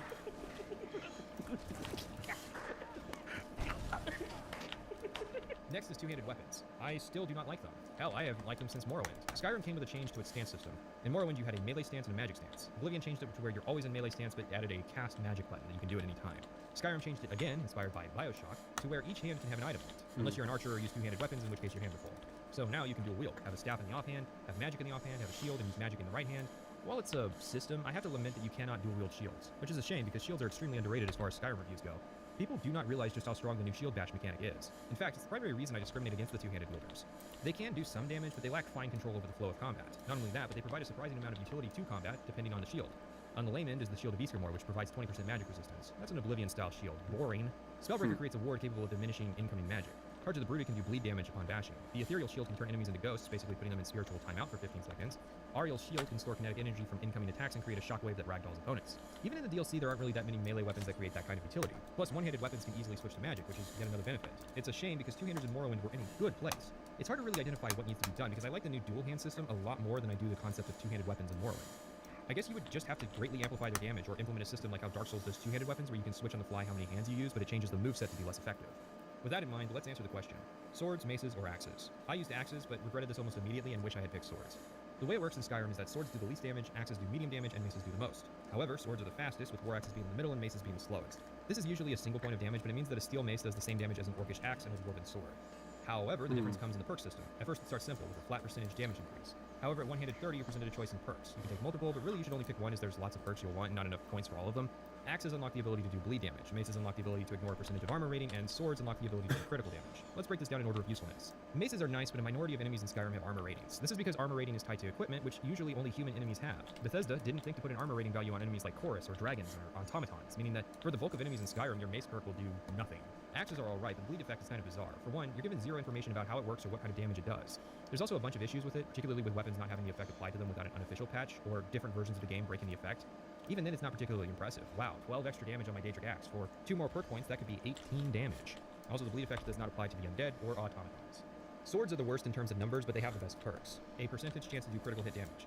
It's not standout, and it's only based on weapon damage without perks or upgrades, but there's also no restrictions on who it applies to. You know what really kills the system? Balance.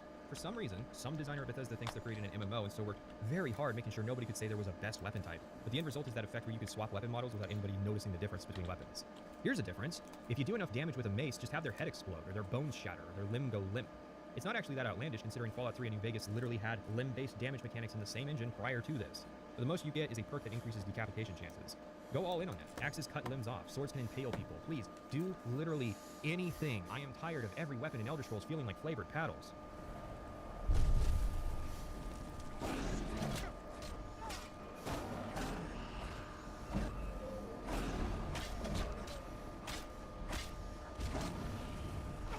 Oh yeah, block is amazing and highly underrated now, except the fact that the first perk description is straight up wrong. Seriously, 4 of the 5 shield wall perks tell you the wrong value.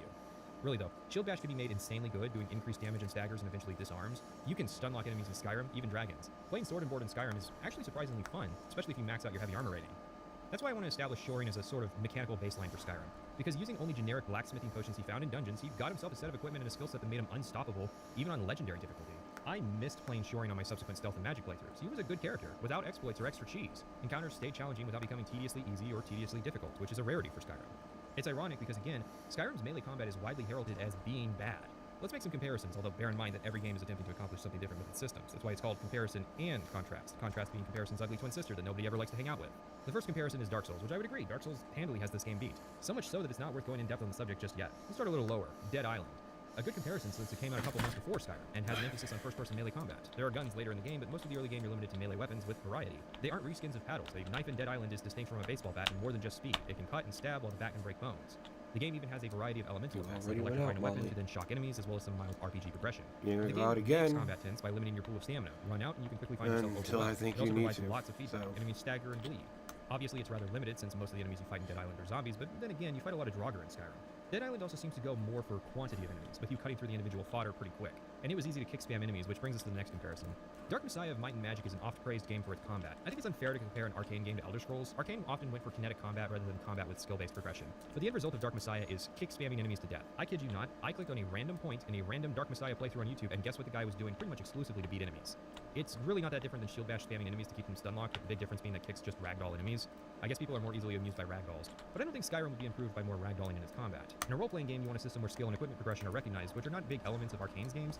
In Dishonored, for instance, released a year after Skyrim, combat is extremely fast-paced. It's easy to kill singular opponents, which is why Dishonored makes it very easy to attract groups of enemies that can overwhelm the player. Enemies die fast, but so do you. It's hard to make finding a new sword feel impactful in a system like Dishonored, since most weapons can kill staggered opponents in a single attack anyways. Obviously, this comes down to a question of intentions, of what the designers want from the system. Dishonored is trying to sell the fantasy of a fast-paced assassin character, something like chivalry or more what the focused on combat between fuck? That's individuals of comparable skill retarded. levels. all attention is on the action, with no attention paid to progression.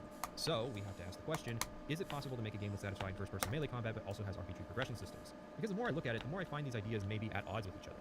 But I wouldn't be so hasty. Something like Mount & Blade can provide the experience of becoming better at fighting both in character and as a player, while also providing action combat that can end quickly for both parties. You can also command armies, and there are many dynamic systems outside of combat. Honestly, Mount & Blade does classic Elder Scrolls better than Skyrim at this point. Kingdom Come Deliverance has also made more than a couple cameos in the comments section of my Elder Scrolls video on the topic of combat, and for good reason. While it's unrealistic to expect Bethesda to have delivered a combat progression system like this for Skyrim, it would not be unfair to expect them to start taking notes from this for Elder Scrolls 6. There is also the topic of hit chance-based combat. You can argue in my comments all day about whether or not it belongs in games, which is really weird to say. It's like, some people like that, so why would you say it outright doesn't belong in action games? I want dice rolls in a game where I'm in the head of my character, not looking down at them from heaven like Pathfinder. What was I talking about? Right, hit chance combat. Consensus seems to be that if you added some feedback like a dodge animation or a glancing blow sound effect, that the system wouldn't be too bad. After all, it conveys player progression from a novice to a master in combat while also providing a fast-paced combat system where there's an imbalance in levels. Like, yeah, fighting ordinators takes a while. They are high-level religious warriors. Okay, fine, on topic. Oblivion seems to be an awful middle ground of the two systems. A combat system that evolves into paddle-spamming combat while two numbers grind against each other. This is definitely the rock bottom of melee combat systems. So to get us moving on, because I don't think there's a definitive right answer in this case, I'll tell you what I would do if I was made lead designer on Elder Scrolls 6 and was tasked with making melee combat good. I would add more enemy variety and more move variety. I wouldn't pull too much from Dark Souls since it's purely a third-person experience. I would lean more towards a Mount & Blade style of having cardinal directions for attacks. That way the system can work in both first and third person. I would also tie stagger chances into weapon skill differentials rather than perks. So instead of shield bash stunning enemies to death, you have to actually be better in terms of skill numbers than the enemy. This means you'll gradually begin trouncing the low-level enemies, but still have challenging encounters with the bosses. Using cardinal attack directions, you can apply extra damage resistance to successful parries and blocks. I'm still a fan of my kinematic animation from the Oblivion video idea. Basically, when you swing, the game calculates your odds of a successful hit landing, then generates an animation that reflects those results. The end result, of course, being that when you miss, you don't see the models intersect on screen. We have to use new technology to trick plebs into not complaining that they are playing a role-playing game after all. Of course, once I'm backseat deving, I'm going to go crazy with adding skills and attributes back into the game. I like the idea of the perk system, though, especially if the high-level perks change how the skill works. For instance, at some point, archers should be able to pin weak enemies against the walls with how powerful their shots are. Or if you hit a limb, imagine an arrow ripping a bandit's arm off and pinning it to a wall.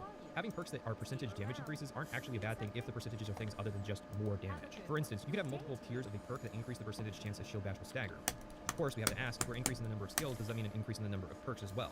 The way I see it, the 1 point per level rule can be kept for attribute perks. For skills, I might give multiple points per level, depending on how this level system gets reworked. Either that or have skills give you perk points when you hit tiers. For instance, you get 1 point for hitting level 25 in a skill. Perks are the hardest thing to backseat dev, though, I will admit.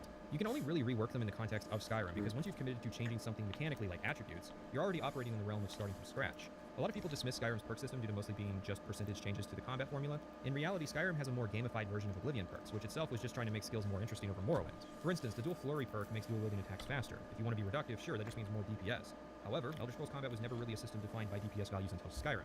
So with that in mind, what is a perk that actually meaningfully changes the way a skill works supposed to look like? Critical damage makes it so you can do a power attack while sprinting to do double critical damage. Paralyzing strike unlocks the ability to do backwards power attacks that have a 25% chance of paralyzing your opponent.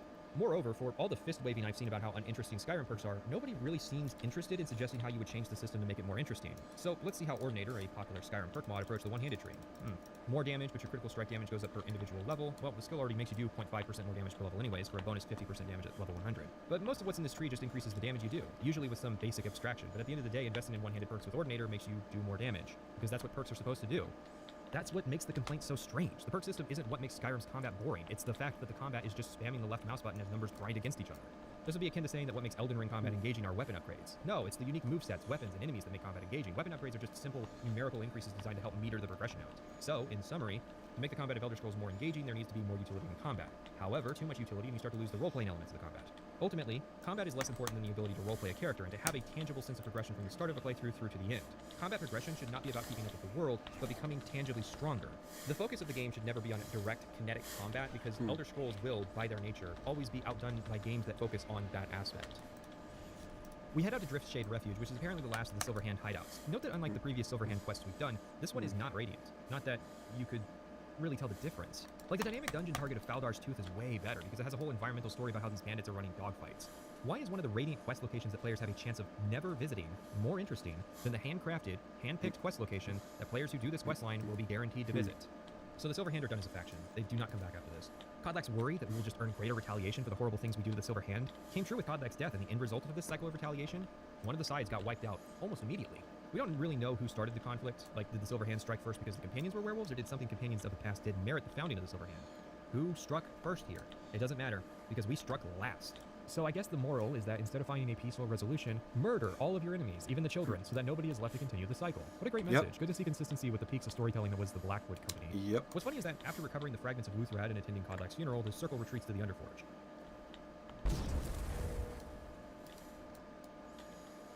Yorland asks us to get the fragment that Kodlak kept in his room, and we have the option of reading his journal. More on that in a minute. Yorland then reveals that he has instantly reforged Luthrad, using presumably the fiery power provided by Kodlak's spirit or something. The timing's all wrong. Unless the implication is that the player read Kodlak's journal after returning the final fragment, giving Yorland time to do this? I mean, bodies don't cremate instantly, and forging takes time. I like the premise, but there should have been a quest here while Yorland works. Kodlak's journal reveals quite a bit. It reveals that he had been having dreams about Sovngarde for some time. Some nights I dream about the mists of Sovngarde. And he even says that the dreams were so strong that it motivated him to actually start keeping a journal in the first place, which, yeah, I guess I hadn't thought about how weird it was that all these Nords like writing about their thoughts and feelings in convenient, easy-to-modify text formats. Nords seem the stoic type to only share their feelings verbally at night around a campfire while it's raining. How weird that a textual format holds some advantages in interactive storytelling. Kodlak's main concern was that the Harbingers who took the Beast Blood would be dragged to Hirsing's hunting grounds. At first the Harbingers welcomed it, but when it came time for Kodlak, he felt he had a choice, and then he saw us and we drew weapons together to oppose Hirsing. Kodlak brought this dream to the circle, leaving our part out. Skjor and Aela were torn about it while Vilkas felt betrayed, and Farkas was indecisive. This formed a rift in the companions as Kodlak and Farkas tried to oh my god. This formed a rift in the companions as Kodlak and Farkas decided to try and stop using their werewolf forms, while Vilkas continued to do so sparingly, and Skjor and Aela continued their frequent usage. Then we arrived, and Kodlak actually recognized us from his dream. That is why he supported our membership, and why he tasked us with retrieving the witches' heads. Shoring shows valor, though, even in this most underhanded time. We have not had cause to speak much, and that is something I deeply regret. Dude, you cold-shouldered me during my hazing. If you hate the Beast Blood so much, why did you do nothing to prevent my affliction? Your dream never guaranteed our success, only our mutual fight.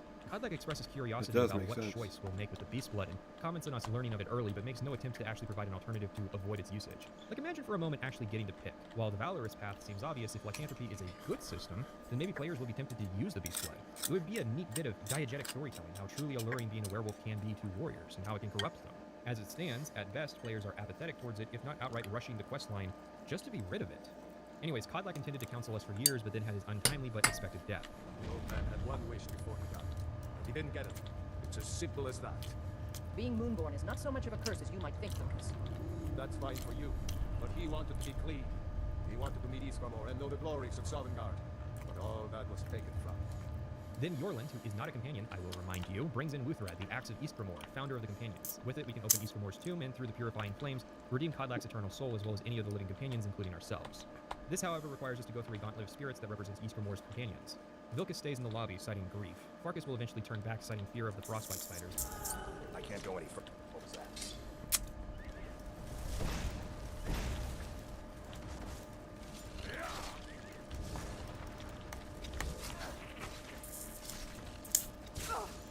I can't go any further, Shield Sister. Ever since Dustman's Cairn, the big crawly ones have been too much for me. Wait, Molly. Only Aela will make it to the flames of the Harbinger, for some reason. I feel a bit odd about the decisions related to the characters in the story. Skjor, Aela, Farkas, I let you out, you're gonna go. Obviously meant to be a main roster of characters driving the narrative. The problem is that the game gives these characters so little screen time that it's hard to really say they're fleshed out. This is my own little faux pas. I was a little more serious about this than Todd was about the above line at the time. The companions quest line should be nothing but reading quest. That turns out not to be as good an idea either.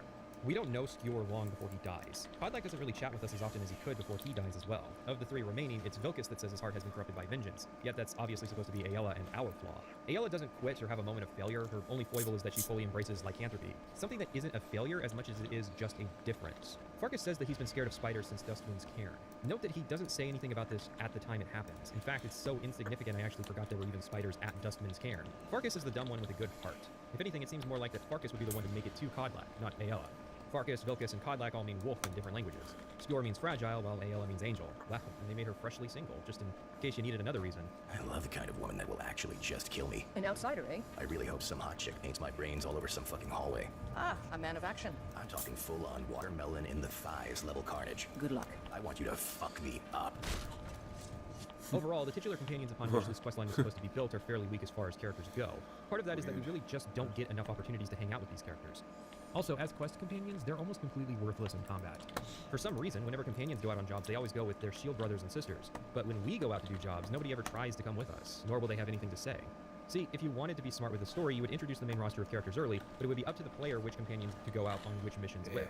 Each companion has unique dialogue if they accompany you, and this final quest would be a sort of test of your choices. Depending on who you picked, they might make it different links to the dungeon. One way to go would be to have your favorite companion make it to the end. The other way would be the inverse. The more blood you put on their hands, the more guilt they feel.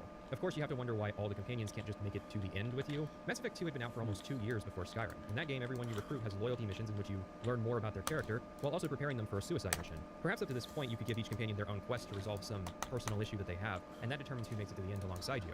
Because remember, we're supposed to be an order of warriors, bound together through thick and thin.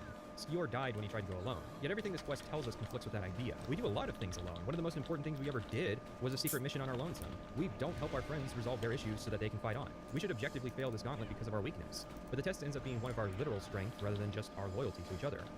Okay, so funny thing, the ghosts are just normal NPCs with a spectral effect, nothing crazy. So on my second character, past around level 50, low-level enemies actually started to run away in fear from her. A surprisingly cool detail since, yeah, anybody smart enough would not cross her.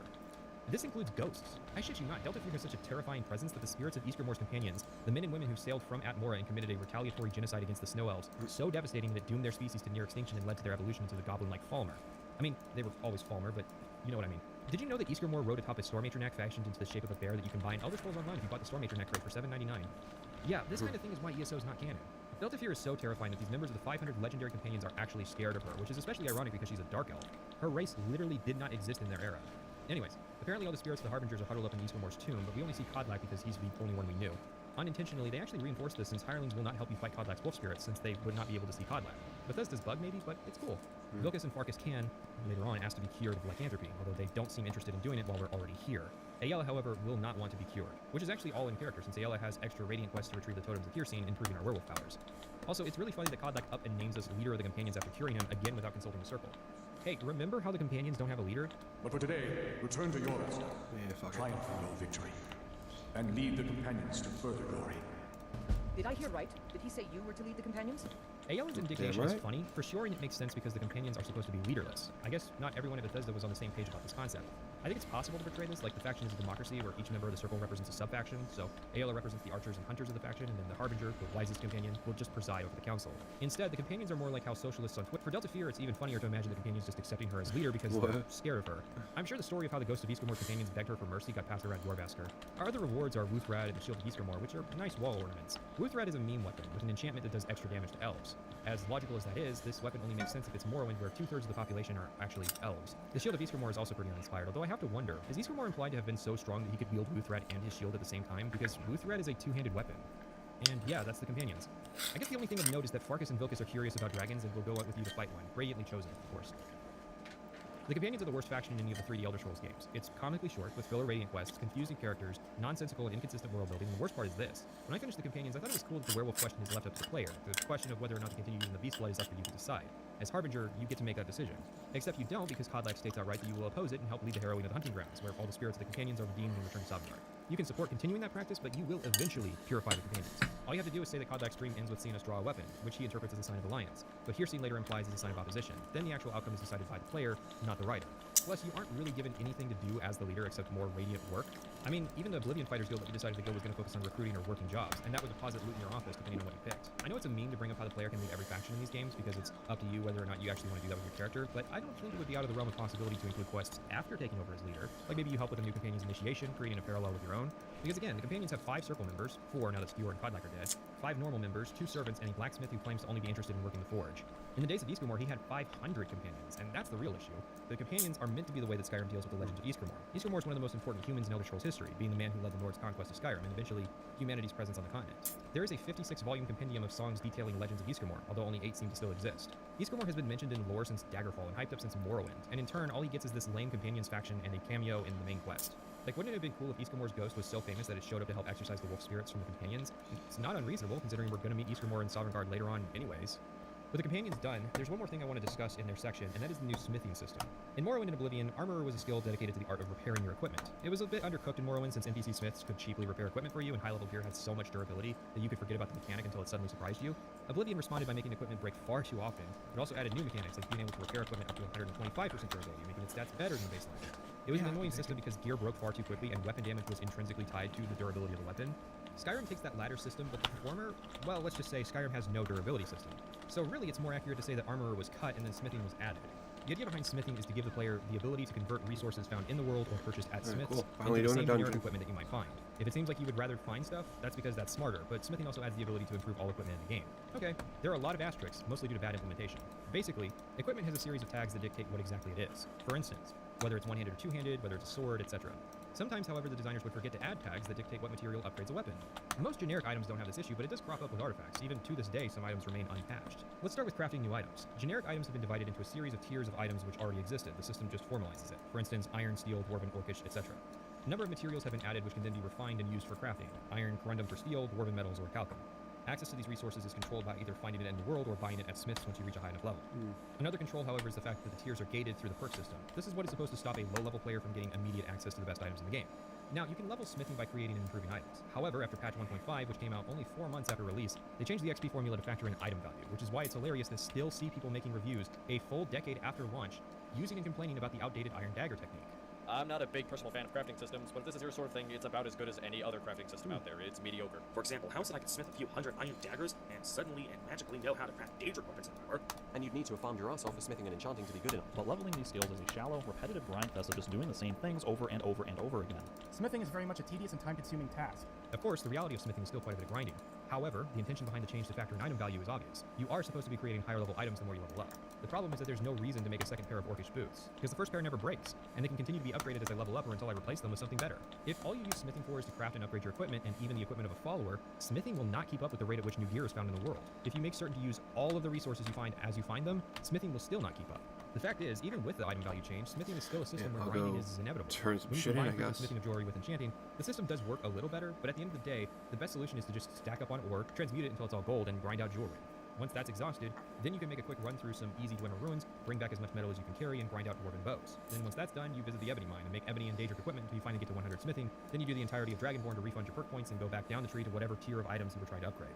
And that's just crafting the items. You may have noticed that improvements are also tied to perk values. Many Daedric artifacts are considered to be ebony tier, and you may have noticed that as content has been added to the game, various styles of items have been thrown into other perks without changing descriptions. Moreover, the system is actually total nonsense. For instance, say you're using heavy armor but find a glass weapon.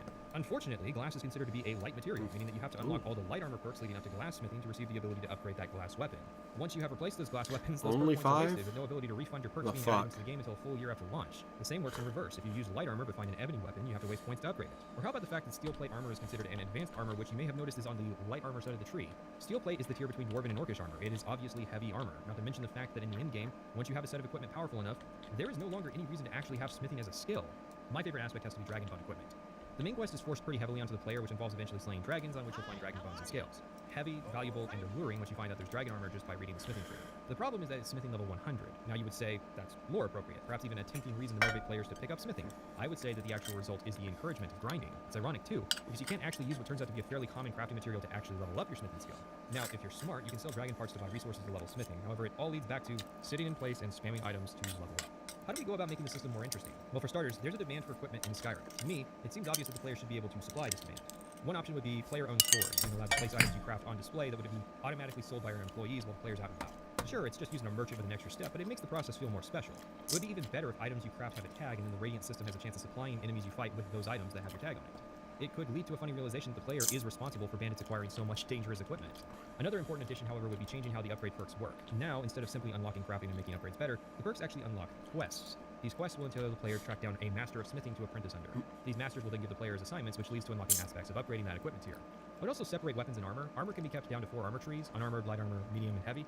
Unarmored would be just tailoring, and as you progress, you unlock items with higher enchant values, allowing you to place more powerful enchantments on them. The other 3 would be divided into the usual tiers. I would then add a perk tree for weapons to the side so that heavy armor wielders can unlock the ability to upgrade class weapons. My last idea is to have crafting skill perks be independent of combat skill perks. The main reason being that you don't want crafting skills reducing combat effectiveness. It's already an issue in Skyrim that crafting skills are heavily competing for the limited resource that is perk points. Once you separate these perks, adding many more to the system isn't as terrible an idea. If you add all those perks to the current version of Skyrim, it wouldn't work because there would simply be too many things to buy. The real workhorse of smithing, though, is upgrading your equipment. You can use the equipment material at a grindstone or workbench to temper your gear, improving its damage or armor rating. This makes the armor system somewhat interesting because it means that simply finding a piece of a higher tier set is not the only component to an equipment upgrade, but also your ability to upgrade that next tier. Arguably, the higher difficulties of the game are built around using this mechanic to boost your damage and defense into the stratosphere. However, they also added the ability to fortify your smithing, and then to fortify the ways you fortify your smithing, which means that things can get a little ridiculous. But I'll have to detail that later. Like I said, just with fortified smithing potions I found in the world, I was able to craft a fairly respectable set of equipment. Personally, I find the smithing mechanics actually to be welcome additions. They need more work, like most things in this game, but I personally love the idea of being able to craft and improve my gear. It's like a warrior truly in tune with his own equipment. Imagine a Skyrim without this system. I doubt it would be better, if only because crafting as it stands gives the player more control over their progression. Is a bad system worse than none at all? In my opinion, only if it gets in the way. Now I want to talk a bit about some Creation Club armor sets. These are sold for around $1 a piece, and there are 15 of these. Most of them are just ports of armor from blades. It's literally in their names, alternative armors. For the most part, it's just a different way to make your character look. I found them unintrusive because it just means more potential equipment to find as loot. However, the most interesting ones were alternative armor sets which added light armor versions of heavy armor. None of them, however, added heavy armor variants of light armor sets like Elven Plate or Stacked Glass Armor.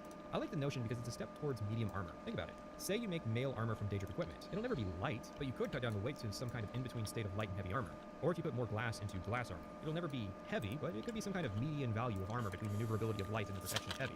There's also Fearsome Fists, which for $1 adds 15 new gauntlet variants to the game that adds a variety of spikes sticking out of those gauntlets. If you find these in the world, they come enchanted with Fortify unarmed damage. That just makes the enchantment more common. You could already easily get it in the base game. It's mostly just cosmetics though. Because of the way hand-to-hand works in Skyrim, which is an afterthought, you have to use a heavy armor item with a high defense rating, making only the Daedric gauntlets actually viable for this build. I'm sorry, but does anybody making this stuff actually know how the mechanics of the game work?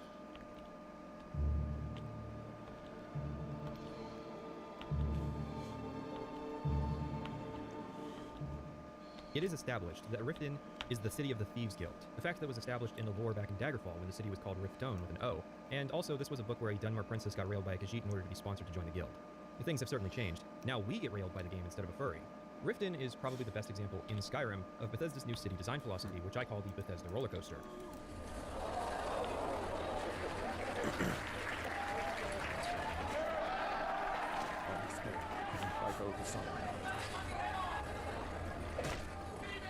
Go ahead, strap yourself in and make sure you keep your hands and feet inside the cart at all times. Riften starts upon your arrival. Just before you enter the city, you're stopped by a guard who tries to extort you, but it isn't max level corruption. The guard is worried someone will overhear us when we call him out. So I guess it's not a big deal. We find out who the guard may be worried about in short order as we head inside the gates to find a conversation between a woman named Miol the Lioness and her simp. Miol loudly states that she has had conflict with the Thieves Guild. The simp responds that the Thieves Guild are supported by Maven Blackbriar and that she could send her to jail. Quite the scene going on here, to be certain. Then we pass a man named Maul, who warns us not to mess with the Blackbriars, lest we have to deal with the Thieves Guild. Should you be interested, you can ask Maul for more information, telling you to meet someone named Brynjolf in the marketplace. We continue forward and across the bridge, which is being hogged up by a woman named Sapphire extorting the man for money. To cross this bridge, you have to walk right in the middle of them.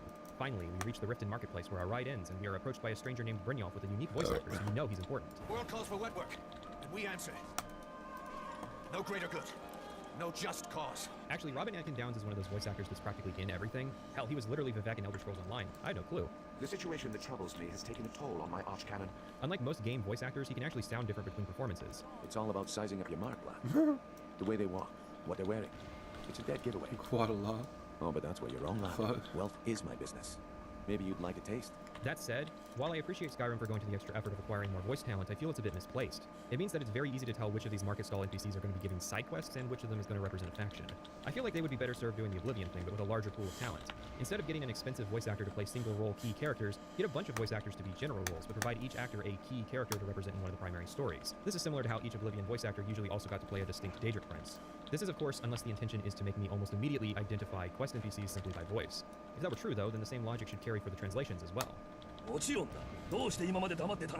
The issue is that Brynjolf doesn't sound like a Nord. He just sounds like a normal human with a nice voice. So not only does it stand out because Brynjolf has a different voice from other characters, but he doesn't really sound Nordic. We've been contracted to make sure Branche remembers not to meddle in affairs that aren't his own. It's fine if it's a character from presumably another province, like some of the guild members we meet later, but Skyrim definitely has an accent problem with important Nords having strange accents.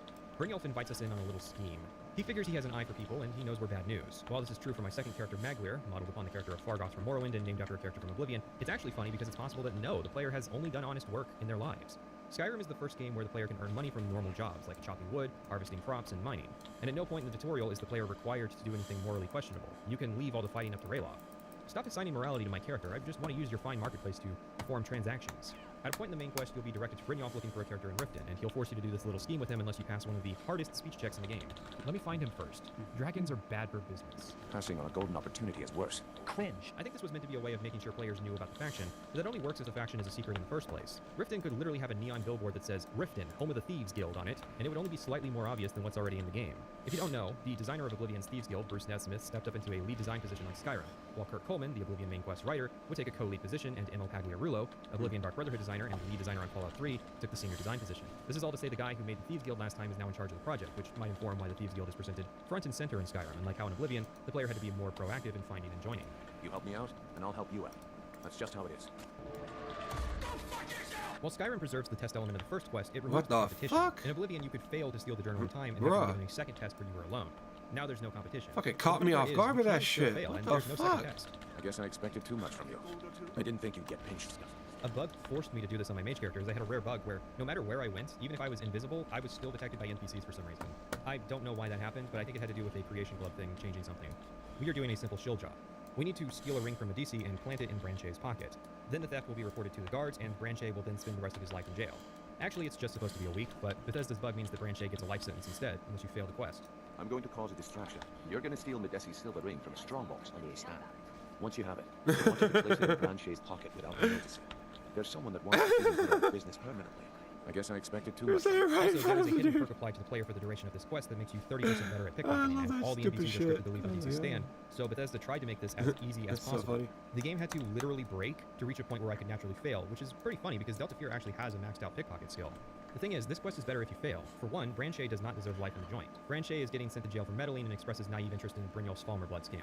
However, the notable thing is that Branche is a dark elf with an Argonian name. He actually has a quest where you investigate his lost family, revealing through a journal from his parents that Branche is actually Brandel Telvanni, the sole living heir to House Telvanni. That's not really how Grey House Telvanni works, as possibly evidenced by a spelling mistake referring to his father as Lindren Tinvanni. But all the same, the idea of Branche being a lost heir to a Telvanni councilman whose parents died after fleeing Morrowind from an Argonian invasion, to later be raised by Argonians and settle down in the same city another Aaron to Dunmer noble had lived in before her return to Tamrielic politics is, I don't know, kind of interesting. But the quest is boring and doesn't really go anywhere, and most of Branche's characters and dialogues the player probably won't see because after your first encounter with him, he'll spend the rest of his days clad in irons in Riften's prison. Anyways, my second character, Delta Fear, failed this quest, meaning that Branche not only remains free, but a potential ally in the future. No, never mind. Brynjolf will interpret either outcome as a positive and invite you to the guild. If you succeed, then you are the person who can turn the guild's luck around. If you fail, then that's just a sign that thieves everywhere are currently cursed with bad luck, so you should join up with the guild for safety.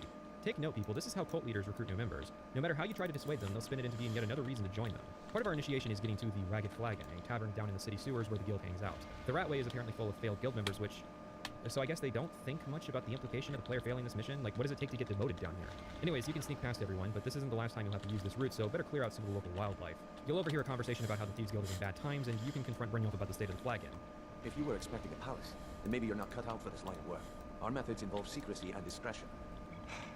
My guy, you know that everyone in Riften knows you're here and what you guys do, right? You aren't the Oblivion Thieves Guild living in secret amongst the poor from the guard. You're the Morrowind Thieves Guild, paying off the right people and manipulating the right government officials to not interfere with your operation.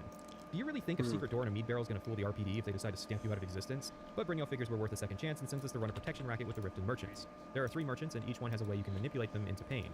Or you could brawl them, but brawling is terrible and social engineering is better. And when you get to the third person, they've heard about what you've been doing and surrender the money. The racket depends on us not killing the marks, but, well, after failing the market scheme on my second run, I decided to fail this one too. Look, everything was all just a misunderstanding. The third one still surrendered the cash, and Brynjolf? Well, he's pissed. He's responsible for all of this. Think of all the men. He didn't lose a damn thing. This is the enemy, and he's here on his knees. Us? You were right. He is not one of us. Are you daft? I told you not to kill any of them. How much clearer do you need me to be? How about the gold? Did you remember to bring it? Or was that too difficult an instruction as well? Unlike the market scheme, where bad luck could theoretically affect the player into failing the job, the player has to go out of their way to kill the marks on this one. And Brynjolf, he has to swallow his pride, accept that he's a cuckold, and still give the player the next quest. So we go to meet the guildmaster Mercer Frey. This is the one I was talking about. Eliminate him while you have the chance. Notable characteristic, voiced by Stephen Russell, the man who did the voice acting for Corvo in the second Dishonored game, not the first. What happened? Nick Valentine from Fallout 4 and Bellathor of Bellathor's General Goods Store. Everything's for sale, my friend. Okay, fine, also Garrett from Thief. This situation does have one advantage. Things can't get any worse. Why would you have the antagonist, Mercer's the guild antagonist, by the way, why would you have the antagonist of the guild share voice acting duty with other NPCs but not the face of the guild to the player? Frey is the Thieves Guild antagonist. You can tell because he's hostile right out the gate. I'll let that comment go because you're new here. Ask things out of turn again and we have a problem. Now, are we clear on all of this? He suggests that recruitment's a waste of resources, hammers us about the rules, then assigns us to a job that Guild's top infiltrator almost got killed doing. As an antagonist, Frey is a failure compared to old Hieronymus Lex, or even Shorian Hardheart, the real one. Lex was a charismatic guy. You were never really made to hate Lex as much as just what Lex was doing, simply as an obstacle to the Guild. His redeeming qualities were even turned into strengths when we reassigned him to Anvil to protect the Countess. It seems like Mercer should be more charismatic out the gate, like how a sociopath lures you into a false sense of security by wearing a mask of normalcy. Moreover, the player has just been handed an extremely important job to the Guild, despite possibly failing the previous 2. Face the Jarl's justice. This is where I would incorporate the Radiant system that's already in the game. If the player fails either or both missions before this point, then they have to successfully complete a number of Radiant jobs to earn enough standing to be given this one. Someone is going to defend this by saying that Mercer is trying to get the player killed, but the thing is that Mercer Frey does genuinely want this job completed. The premise is that recently, the owner of Golden Glow Estates, a honey manufacturer, has stopped paying the Thieves Guild a cut of its revenue that they are owed.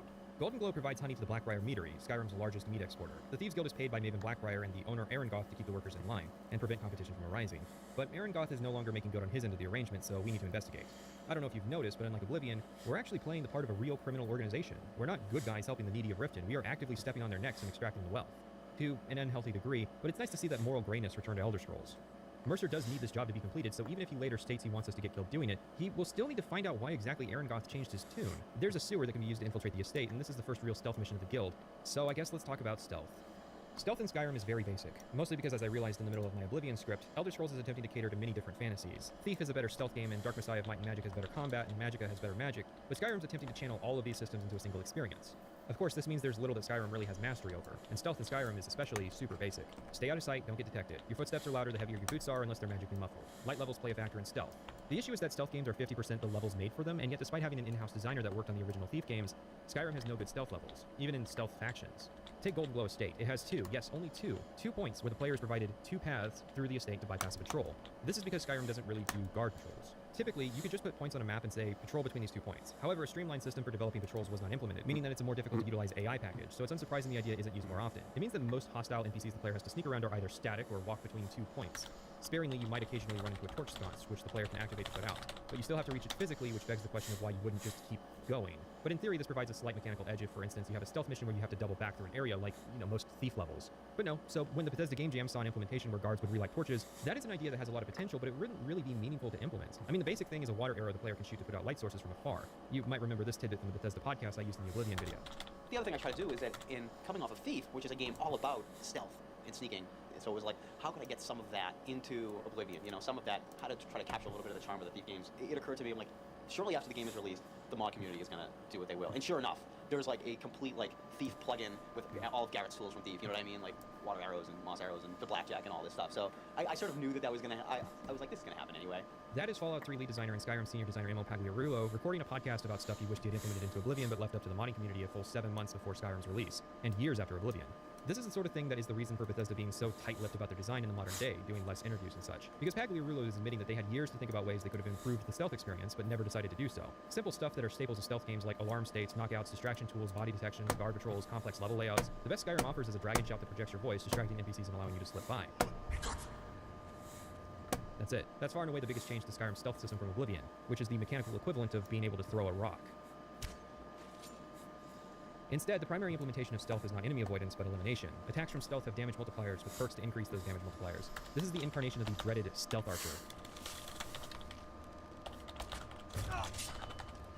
Now, Stealth Archers go back to tabletop, where having advantage over an opponent would allow you to do extra damage. Arena and Daggerfall didn't really sell this because Stealth Archery and Critical Strikes were all different skills. Morrowind would roll Critical Strikes into Stealth, meaning that you could do extra damage at the start of an engagement if you got the drop on an opponent. Oblivion made this easier by removing hit chance. Any character could pick up a bow and take a pot shot at an opponent from stealth for a little extra damage to start fights. But it was Skyrim, with its classless society, that spawned this horrific playstyle. I mean it, Stealth Archery is the worst. It is boring and insidious.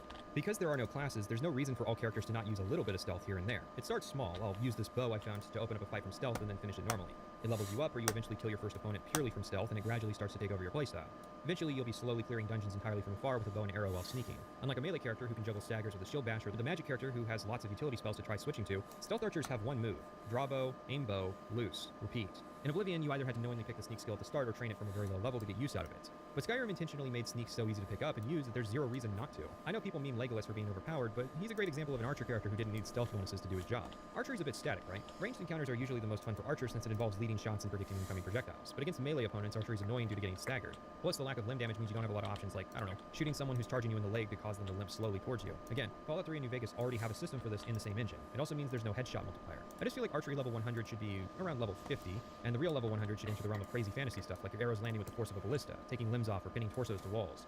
Towards the end, my character started to approach this, if only because I started really having to lean on custom fortify archery potions for the extra damage. You know, all this archer talk diminishes the other aspect of stealth, which is assassinations via melee. The downside of stealth melee is having to get close to people. The upside is 6 times, 15 times, 30 times damage from stealth. Yeah, it's actually kind of crazy, and people meme on being able to literally crouch and fire and be unnoticed in Skyrim. But that's one of the few areas where the game really sells the fantasy that you're becoming better at the skill than anything you could accomplish in real life. Occasionally, when I got bored, I would go around stealing the armor and even weapons of enemy NPCs before starting fights. But it was never really necessary. You pop a high damage arrow with a high damage poison off your enchanted bow for 3 times stealth damage into the guy with the best armor in the room, then run around or find a place the NPCs can't reach and pop arrows into people. Or even worse, you eventually start ignoring NPCs. Just sneak past and keep sneaking. There are a few things you ever really need to kill because alerting people inside a dungeon does not draw the attention of other people inside that dungeon.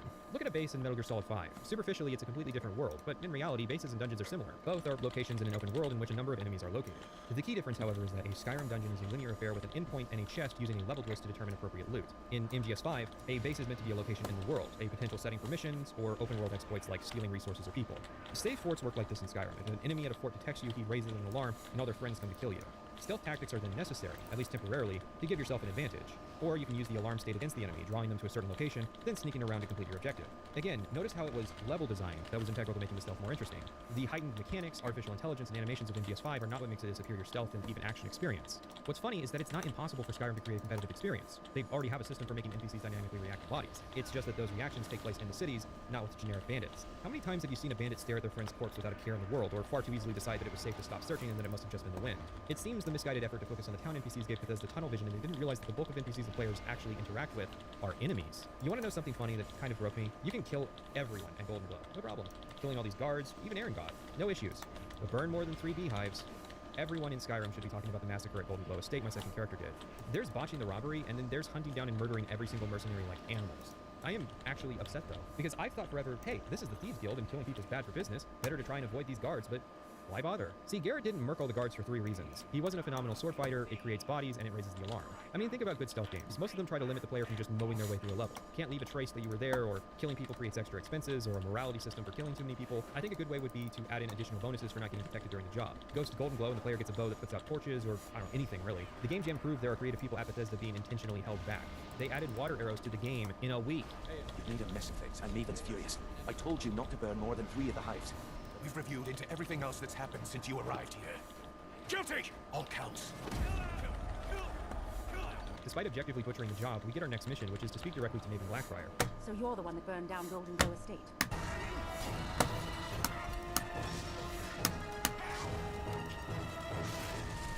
Do you have any idea what that little stunt you pulled is going to cost me? I'm amazed you even bothered to show your face here. The only reason we're having this conversation is due to Brynjolf's assurance you won't botch another assignment. He claims you possess some sort of uncanny aptitude for your line of work. Justice. Quite frankly, I find that hard to believe. This is where things get really absurd, right? Because while it makes sense that Maven would specifically request Naglier, who has done everything phenomenally so far, it does not make sense that she would request the person who failed to implicate Branche, murdered 2 Riften merchants, and just destroyed her primary source of honey and massacred a legion of mercenaries. Delta Fear's entire concept of stealth is that you can't get detected if all the guards are dead. Maven wants us to take down a competitor in Whiterun at Honeybrew Meadery by getting the owner arrested. Somehow, she figures he'll get a life sentence and that the property will be immediately passed to the owner's assistant, who has made a deal with Maven. The sad part is that both of these elements come true. The assistant gives us poison to deal with the pests he planted in the Meadery basement, and the owner accepts hiring us to deal with it. Then we poison the still, yet somehow this poison is already in a barrel and ready to be tasted by the captain of the guard within seconds. You cannot fail this mission. Killing the owner doesn't work because he's essential. Leaving the guy raising a rat army in the basement alive doesn't work as well. From here on, failure is not an option, because they didn't make it one. Which would be hilarious. If the player could only fail, but the game kept having to give you quests anyways. This is almost like when an early access game has 2 hours and 1 minute of good content, and then it stops trying as soon as the refund period's over. Anyways, we track down a promissory note and bring it back to Mercer. Both the note and the deed from Golden Glow have the same symbol, indicating that the same person is behind both Golden Glow's purchase and Honeybrew's founding, indicating that whoever is behind this is attempting to drive a wedge between the guild and their only remaining contact, Maven Blackfriar. The clue, however, has been left in the form of a name, WotLK, an alias for Golemai in Solitude. Like the previous 2 jobs, Golemai used to be a guild contact but went silent. His role was to steal or identify valuables from the East Empire company that he works for. Golemai has 3 persuasion options: intimidation, which always fails despite the fact that this quest is still completable if you call his bluff and kill him; bribery, which always succeeds and leads to him tasking us with stealing a really easy target of Firebrand wine from the Blue Palace; and persuasion, which is a very high skill check. You see, unlike the percentage chance system of Fallout 3 or the transparent skill check system of Fallout New Vegas, Skyrim has skill checks, but no way to gauge success chance. Well, that's fine, but it doesn't make it apparent just how busted these persuasion checks really are. There are 2 checks which are designed to be impossible to fail, 3 checks which require a skill level of 10, which in vanilla Skyrim makes it also impossible to fail. The next tier is 25, then 50, then 75, and then a single check at 100. But there are lots of checks that are impossible to succeed, and their presence is also inconsistent. There are perks to lower the thresholds, but that requires you already have leveled speech to 50 and spend 3 valuable perk points for what is again an inconsistent mechanic. Also, if you've already raised your speech to 50, then you can already pass more than half of the game's checks. You can lower the thresholds with potions, but that requires you to be aware that a check is about to happen. Also, a lot of the checks are really lame, like getting extra gold, but usually all speech checks do is let you bypass a quest objective. There's not really anything that changes anything major. Like in New Vegas, you can change major plot elements just by the points you have invested in your skills. And I'm not talking about avoiding the Legotlanius fight. Multiple factions can be changed purely by putting points into speech, like the Great Khans. Like, Skyrim's content is so boring that Bethesda considers skipping it to be the primary reward for characters invested in speech, which I only achieved on my third character who only did the quest lines after maxing out her speech skills. I guess this is meant to be an adequate replacement for disposition, which, while still in the game, basically only affects whether the voice lines an NPC uses are friendly or hostile. It's not like Morrowind or Oblivion quests change drastically from speech checks either, but this comes off like Bethesda's trying to provide the illusion that they can do what other RPGs are doing with player choice, but it's exactly that, an illusion.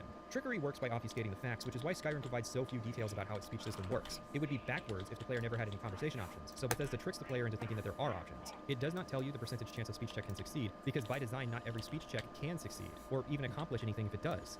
There are many which don't have a success state, so if it told you the chance of success, it would literally just say 0%. When the chips are down, the best the designers can do is offer to skip some minor objective. Fine, you've got 75 points in speech. I guess you don't have to steal the fireburning wine. You still have to follow the rest of the quest progression. There is no possible way to convince Golemai to just give us the information we want right now. The thing is, no matter what happens, we still have to tail Golemai through the warehouse and into his hideout. If you fail the speech check and have to steal the wine, then Golemai will never leave the Lincoln Skeever to go to his hideout. If you steal the wine, Golemai tells you that he doesn't know who the symbol represents and leaves to go to his hideout. If you succeed the speech check, then Golemai tells you he doesn't know who the symbol represents and leaves to go to his hideout. Lots of conversation options are like this. You're presented a choice, but every choice either leads to the same endpoint or ends the conversation, starting the flowchart over. Now there's a reason for this. Skyrim was developed right before the era of digital releases, meaning that they're still beholden to the file size limitations of the physical medium. Every branch in dialogue that creates new responses steals from somewhere else. Creating the depth of Fallout removes the breadth of Elder Scrolls. The issue is that this is somewhat disingenuous. There's no reason that Golemai, if properly convinced, can't use the same dialogue to tell us now what he'll tell us in 10 minutes when we find him in his hideout. The only reason would be to force the player to sneak through the warehouse and the hideout, except stealth is optional. There's no punishment for murdering all the East Empire Company wardens or the bandits, and Golemai, even if he detects the player, will just keep going. Moreover, while this mission is interesting compared to the standard Skyrim fare, it's nowhere near as impressive as it should be by stealth game standards. You're given an interesting route to the warehouse, but hardly any need for them. Hell, the quest is able to be completed even if Golemai dies, as he will instead write up a confession to his brother with all the critical information. A woman named Karliah, who killed the previous guildmaster, put him up to this, and said that she would be going to where the end began. The only downside of Golemai dying is that he can't serve as the fence in solitude, but there also isn't much upside to killing him either, because it's not like you can kill him early and get the note. Every path leads to us learning the information after the stealth mission sequence anyways, so you might as well just keep him alive. Mercer recognizes the name and knows the location she was referring to, which immediately should be throwing some red flags. This means that Karliah had intentionally left this breadcrumb trail obvious in order to lure Mercer into a trap, and yet Mercer decides that 2 people is sufficient for this. Why wouldn't we bring all these useless footpads that do nothing but hang out in the guild hall with us unless the intention is to betray us, which is what happens. The next red flag is that when we arrive, Mercer tells us that he found Karliah's horse and killed it. I know you're trying to prevent her escape, Mercer, but did you try slapping it on the ass first? Take the saddle off, or I don't know, steal it and ride it back to Windhelm to sell? Karliah clearly isn't going anywhere, considering how she set this trap up and has presumably been waiting for a fresh minute for us to get here. Like, what was Karliah's plan if Arengoth or Syablorn decided to burn their evidence or keep it better hidden? Or if Golemai decided not to squeal? Or if Mercer forgot that Gajum Lay was an alias? Or Golemai used a new alias that Mercer didn't recognize? There are a lot of factors here that could result in Karliah waiting here for a very long time. Or what if the Thieves Guild figured it out immediately and showed up the day Karliah was out arranging her next big clue? I mean, she picked an area that Mercer knows is sentimental to her. What if Mercer routinely visits Snowvale Sanctum, or hired somebody to stake the place out and kill anybody who gets near it? That's actually within his character, since he employs bandits that guard his house that he doesn't even live in. Mercer is waiting for us, which for Maglir took a long time because the quest after this has a leveled reward. In fact, Maglir did an entire quest line in the time between Mercer leaving the guild hall and Maglir arriving at Snowvale Sanctum. So maybe Mercer is slightly justified in taking a poke at both of my characters. Leveled rewards have been scaled back with Skyrim. There are 15 scaled items in Skyrim total. There are even 2 primary quest lines you can complete that have no scaled rewards. However, this came at a cost. Less scaled items, but a much wider bracket of level scaling. In base Skyrim, the scaling goes up to level 46, while in Dragonborn, the scaling goes up to level 60. For reference, basing this off of Skyrim reviews, it seems that a normal person doing a full playthrough gets to around level 40 before stopping, which is about where both Fiorin and Maglir stopped. Oblivion and Fallout 3 in some respects, so like a 1 to 25, 1 to 30. This one is balanced like 1 to 50. This makes sense as the first 20 levels go by very quickly, with the game slowing down drastically in the mid-20s. Scaling, of course, works by changing the numbers on an item depending on the level you receive it. So for instance, the Nightingale Blade does 1 point of damage and 5 points of absorbed health and stamina for each stage of the bracket that it goes up. So getting the blade at level 1, you'll get a sword that does 10 damage and 5 points of absorbed health, while getting the blade at level 46, the sword will do 14 points of damage and 25 points of absorbed health. Note that single point increments of damage are more drastic when factoring in skill levels, perk points, and item tempering. So at level 1, the sword equals a Dwarven sword, while at level 46, the sword equals a Daedric sword. That of course means that level 1 versions of the sword will be replaced by higher level weapons later in the game. This has that same Oblivion problem of encouraging people to do the faction related to their playstyle last, but it's inconsistent because not every faction uses scaled items, or uses scaled items consistently.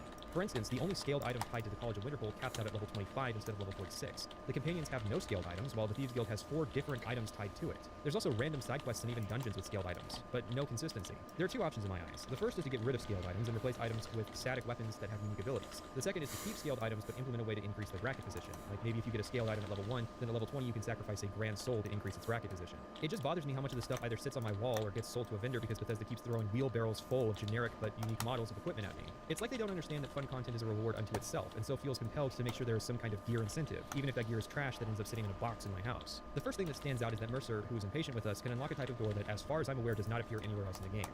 Mercer is really drawing attention to his lockpicking because he's capable of breaking into this door that we cannot. The dungeon proper is like a weird mix of a Nordic burial crypt with a stealth level. We end up finding a word wall for disarm, which, really? Disarm? Didn't think to do something like throw voice or detect aura for this dungeon that is part of the stealth faction, both of which are shouts built for stealth. But disarm, which is almost functionally useless, by the way. I've never gotten disarm to work on an opponent that I actually wanted to, disarm. We get to a claw door, which, no, we're not addressing those yet. Big thing is that they need a claw to open, but once again, Mercer is apparently so good at lockpicking that he can open it while drawing big attention to it.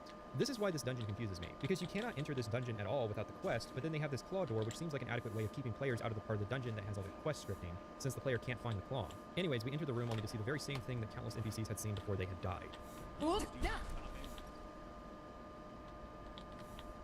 We've been ambushed, and worse, we've been ambushed by a stealth archer. Mercer and Carlia have a conversation where it's revealed that Mercer Frey was the one to kill Gallus, the former guildmaster, and then Carlia starts drinking a potion. At this point, Mercer should be killing her, considering his only goal here was to tie up this loose end. But no, he lets her drink it, and she goes invisible. Mercer then ties our loose end up and leaves. We wake up outside, and Carlia declares herself our savior. Okay, let's stop. Carlia intended to shoot Mercer, but couldn't get a clear shot because we were in the way, even though she could have just tried waiting for a better shot. It wasn't like we were closing in fast on her position. She literally had an invisibility potion on hand if she wanted to reposition. I also want to introduce another element. Gallus's murder was 25 years ago.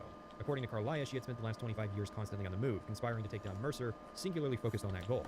And yet, after building an elaborate House of Cards plot to ambush Mercer, she did not anticipate that Mercer would dare bring a second person to the Sanctum. She was smart enough to set up a location to where only Mercer could get in, so that Mercer couldn't just hire some bandits to clear the place out for him, but still, after 25 years of planning, she didn't think to just wait a couple seconds longer. Now, there is the question of why Carlia didn't decide to just kill Mercer. She says that she's smart enough to not cross blades with him, but just shoot him. Why would you close the distance between you and someone who has a sword? Don't you know that people with swords have to be close to you to do anything? Then she copes by saying that her goal was to capture Mercer and take him back to the guild to pay for his crimes. How exactly does that work? When Carlia does return to the guild, they will go on full alert, even though most of these people wouldn't know who she is. Like, have Delvin and Vex and Brynjolf all been with the guild for 25 years? How old are all these people?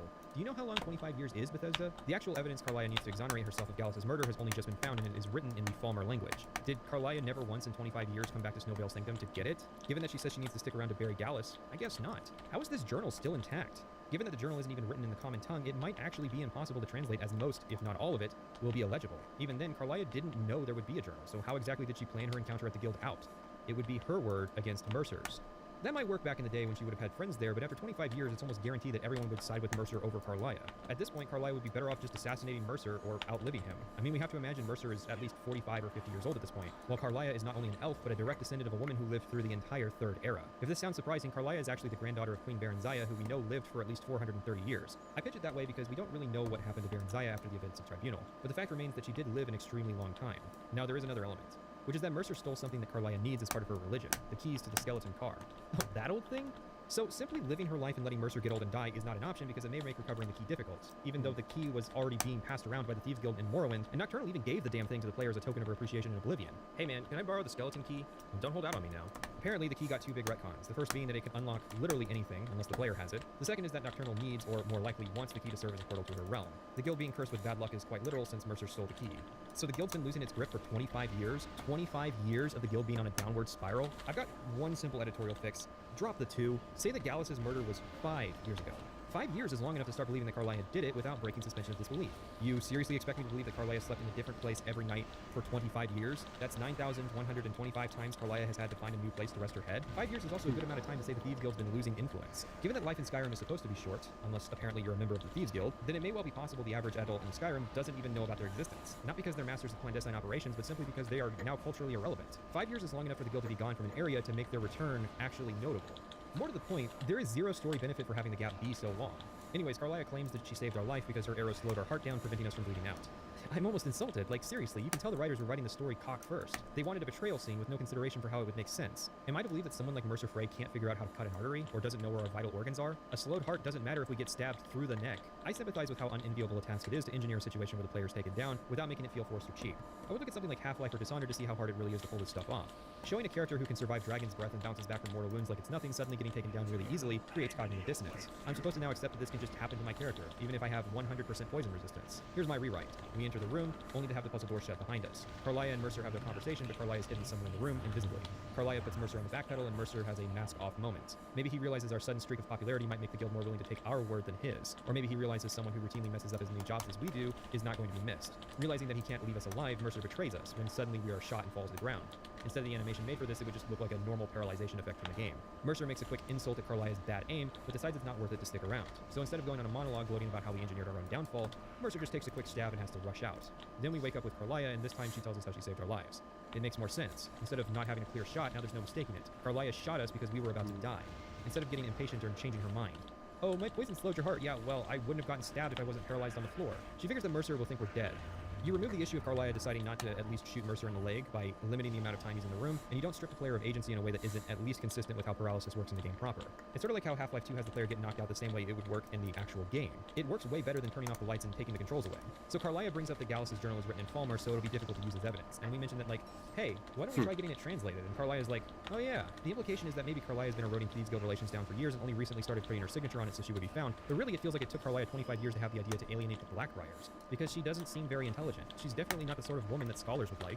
By the way, Gallus wasn't just a thief, but a scholar as well, which is actually pretty cool. How is Gallus posthumously a more interesting character archetype than any of the living characters? Anyways, at the mention of a translation, Carlia mentions, in theory, contact Gallus had at the College of Winterhold. I then subsequently went down to Riften to visit the Thieves Guild. Delvin, Mallory, Vex, not even Brynjolf will give us any insight or acknowledgement about anything that just happened.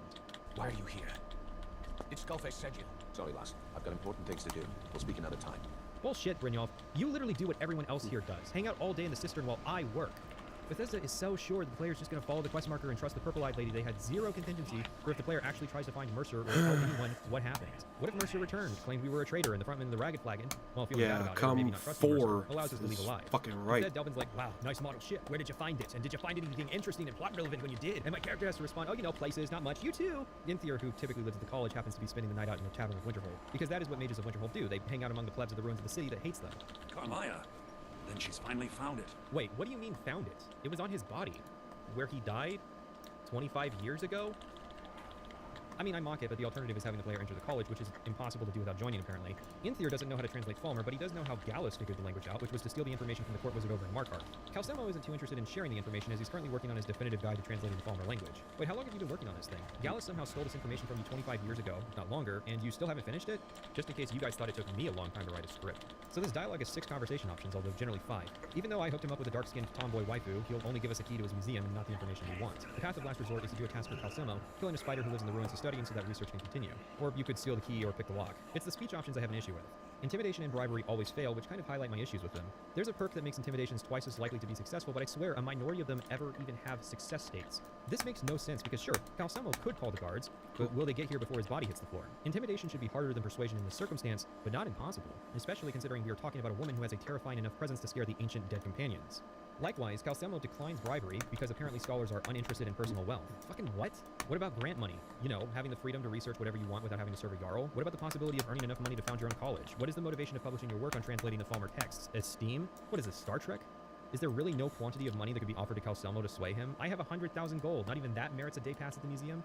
Calcemo can be swayed with a persuasion check, but it's a hard speech check, meaning speech level 75. Or you could just take the adept lock. Literally any character can do that. The only downside is the guards in the museum will be hostile, but you know, who cares? Past a certain point, the city guards are replaced with hostile personal guards with no bounty for killing them until the end when you encounter the wizard's guard. Why bother? Why not just make it so they're all city guards? Markarth's meant to be about as corrupt as Riften, so it would make sense that there would be more guards protecting a bunch of relics than the city itself. It would actually fit with the broader story of Markarth. There is this spider control rod, but all it does is move the spider and give it targets. At first I thought these valves could be manipulated by the spider, but no, it's just for fighting enemies and only in this one area. Basically, there were 2 ideas for this level, but Bethesda should have probably picked one and focused on making it good. Either ramp up the trap elements in the area, making them necessary to slip through the lab, or lean on using the spider bot to remotely activate switches or something. Like the guards are used to working around it and don't ask questions when they see it, so the bot could use to activate valves remotely while we sneak through an air duct or something. Pretty good. Or lean on the trap element, activate traps remotely, and the guards go, shit, it happened again. Better not ask questions before the fucking safety inspector comes by and finds us for not installing a WGC-compliant wheelchair ramp in our dungeon. We find the translation guide, but it turns out to be a big rock. Oh, that's why the story needed a 25-year time gap, so that our local wizard and avant-garde artist could carve out his translation guide instead of printing it in a book. Is the implication that Calcemo is a fraud who's using the Elder Scrolls equivalent of the Rosetta Stone, or has the man been climbing this giant tower to carve out his guide? The journal implies that he's been deriving his notes from the tablet, but then why would it take him 25 years if it wasn't actually his original work? Who knows? The only clever part of this is that the game expects us to figure out that we need to grab a roll of paper and some charcoal and create a rubbing of the stone. No quest marker, no explicit directions, just an instruction to copy the stone and some big environmental clues that charcoal and paper could be the way of copying inscriptions. This is the sort of thing you wouldn't expect Bethesda to do anymore because players might get confused, but I had a hard time finding examples of people on the internet actually having issues. Although, I do suppose that raises the question of the role that online wikis and easy video streaming have on quest design. If you ever get confused in a quest, you're one Google search away from finding the UESP, even if it's never at the top despite being the superior website. So then, we have to wonder, are lots of people having trouble with the quest but not saying anything because it's easy to find directions on the internet as to how to complete it, or are we speculating about a group of people that doesn't actually exist because the average person can figure it out and only a small fraction of people get confused but are allowed enough to worry the developers? Bethesda is very worried about the player getting confused, so almost every little thing in Skyrim has a quest marker and written directions as to what to do. There's not much of a sense of discovery or catharsis when everything in the game is so obvious. I found the game slightly more enjoyable when I disabled the floating quest markers because the floating markers were often one step ahead of me and preemptively telling me what to do before I would even know that I needed to do something. Anyways, we escape the tower and return to Inthier with Carlia here. Inthier does an amazing on-the-spot translation, and the journal says that Yala suspected that Mercer was stealing from the Guild Vault and did something to the Twilight Sepulchre, or Nocturnal Shrine. I might have spoiled what exactly it was that Mercer did, but the game is trying to create a sense of mystery. Sure, I wouldn't have been able to guess exactly what the game was leading to because new parameters for the skeleton key were invented, so with our evidence in hand, we head out to the Thieves Guild. I want to touch on Inthier for a second because it's very obvious that he was a mistake on the part of Bethesda. Inthier's role was likely meant to have been played by a character named Nelicar, the actual elf wizard living in the basement of the Frozen Hearth. Nelicar was asked to leave the college due to some experiments, and it's probable that Inthier's role of supplying the college with illicit goods was actually meant to be done by him since he lives off the campus. However, the biggest piece of evidence is this. Like the Altmer? Yes, I would say their culture quite possibly rivaled our own. Now, for some reason, a lot of people have trouble telling Bosmer and Altmer apart, but Inthier is a wood elf, not a high elf like Nelicar. I think the mistake stems from the fact that Nelicar plays an important role in Azura's quest, and a lack of communication resulted in Nelicar having been played by two different voice actors. These fissures and cracks aren't encouraging. Malin obviously was growing more desperate once he left the college. The Nords went to war with the Falmer in the First Era. Killed them by the thousands to drive them from their snowy homeland. Nelicar is voiced by Neil Dixon, the male Altmer voice actor, but Inthier is voiced by Stephen Russell. Yes, they actually used Mercer Frey's voice actor to record these parts, so the character ended up having to be split. Now, damn, that is a 3-hour shit. Actually, you know what? I think from here on, I think I'm just gonna... I'll probably just end the stream from here. I don't think anyone's watching, so fuck it. I'll get back on tomorrow when I can actually do this shit, like, with enthusiasm. So... yeah, I think that'll... I'm going to keep playing WoW, but this is going to be it for the stream tonight.